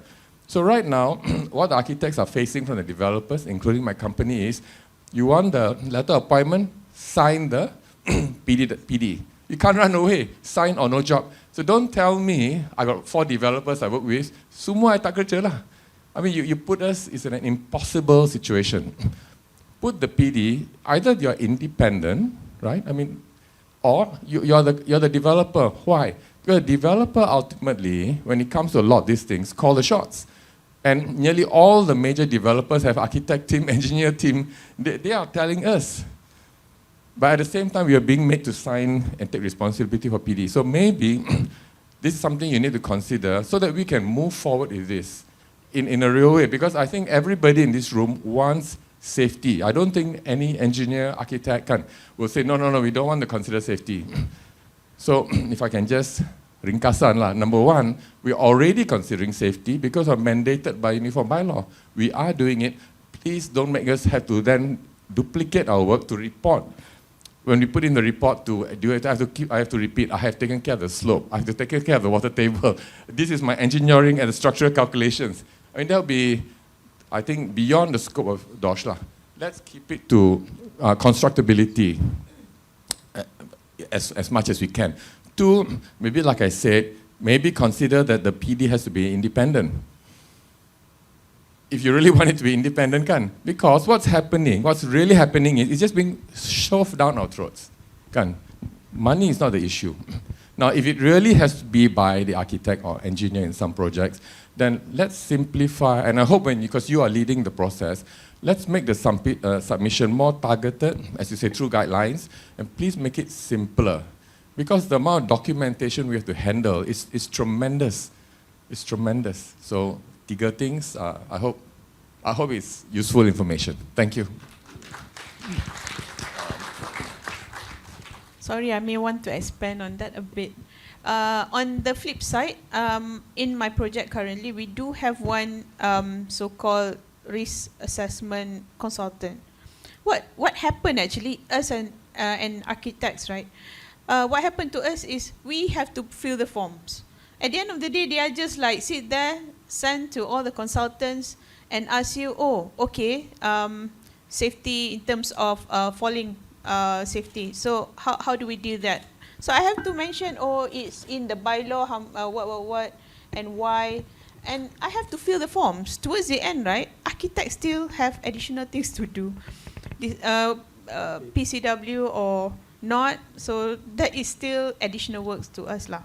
So this is something that we are facing now. Okay, thank you. The practical aspects of the compliance by the designers, kan? There is one guidance notes published by RIBA. In this guidance published in 2021, if I can remember lah. So dalam guidance notes ni, they develop CDM toolkit. Of course, it is being practiced now in the UK lah. So in these guidelines, in this guidance, they have limited the scope of designers for any projects. What are the risks that you must? There are only significant risks that the designers, architects, engineers must consider during the pre-construction phase. For the fall from height during construction, they are not architects, designers punya responsibility. So we are working to adopt this guidance notes ni for a construction project in Malaysia. We are working now with the KLCCH, PJC, to work on their project, one of their projects lah. So when we completed this study, we can share it with you lah. And then also hopefully we can work with SMDABI juga for their projects kan. In using this guided notes ni, we have representative from SMDABI. Thank you Puan kena datang. And we are working with them as well. So the implementation now focusing on the client, on how they can guide and drive every project team members ni yang dilantik untuk comply dengan CDM. That's why I always say that the client is the biggest has the biggest responsibility lah. Now the independence of PD ni, in the UK, yes, before 2015, the duty of PCWD ni is carried out by CDM coordinator. And this CDM coordinator ni, CDMC ni, is appointed into the project untuk bantulah macam Puan kata tadi, untuk buat risk assessment. Tetapi they are not effective. Sometimes they are appointed very late into the project and they don't serve the purpose, the actual purpose of the CDMC too. That's why the UK abolished this CDMC and create this PCWD. PCWD ni actually is meant for the designers who already appointed into the project, to reduce the cost or the need to appoint someone else who does not really involve the project to do risk assessment, to help people risk assessment, to monitor, to coordinate the risk assessment process. So that's why the PCWD is best appointed among the designers who already in the project, appointed into the project. So the independence of PD ni, if the client feel it is best to be appointed by someone else, boleh juga. Kita tak limitkan. The regulation does not limit whether this PD must be among the designers ataupun someone else appointed into the project, especially untuk carry out duty as a PD ni. Itulah maybe respon yang saya boleh bagilah berkaitan dengan pertanyaan tadi tu. I think we have had Okay, one last question. From the client, yes. Yeah, okay, good morning everyone. So my name is Rosaida, since Sainabis mentioned. So we are from client side, we feel difficulties actually. We want to comply. In fact, in 2018, we started to educate all our consultants. We started with CNS and architects. And every year, we at our own cost, we train all consultants, at least 50 consultants per year. So this is going to be our post-COVID. It's our third year already. And we also have in advance look into our contract documents. So in all our LOA and term of reference, we also have schedule of rates where we are open on the additional fees. In fact, before PAM and LEM came out with the instruction not to take up the cost, the role, unless you are paid, right? So we already thought it upfront about the cost impact. And then we're also looking into what does the safety and health file consist of. And we also have in our system. So in every project, in our system, there is a standard folders that we want contractors, designers, and all that to upload in the system so that we can monitor the submission until the completion of project. And then we also embed all these controls into our future asset management buildings and all that. So we try to comply, and then we are stuck last 2 months, right? So we got the letter, the notice, and we are in dilemma because every time when we have a new project, because we have like every month we will have like 2 or 3 new projects.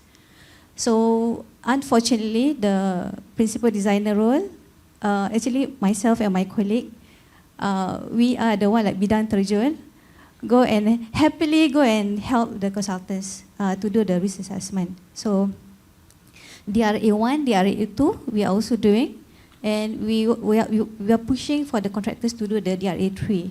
Yeah, but for the contractor is fine because they also have their hierarchy that they conduct.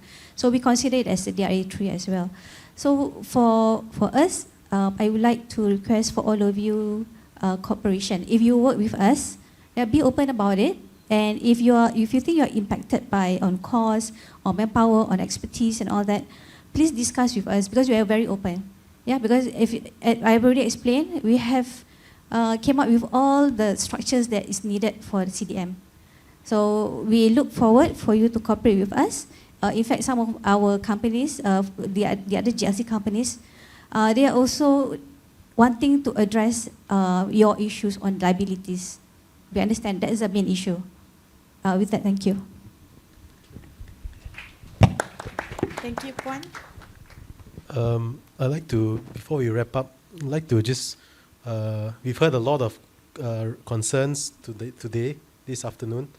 Maybe I would like to pose this question or suggestion back to Dr. Fairuz.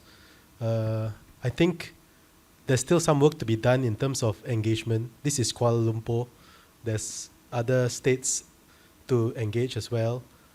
Maybe until not all, but a majority of the concerns can be addressed sufficiently, I would like to propose that maybe DOSH consider a moratorium on the implementation of the regulations and see whether we can work together closely, because it's not the engineers that are mainly affected by the regulations, it's the architects dealing with buildings. The accidents, I believe the death on site is mainly building sites, not the infra sites. So that's why the most affected profession is actually the architects. So we hope that you can consider our request from PAM and see whether we can work together in resolving this. As all of you are already communicated, we are concerned about safety and health. There's no doubt about it. But how these regulations affect us is something which we are very, very concerned about. Okay, that's all. Thank you.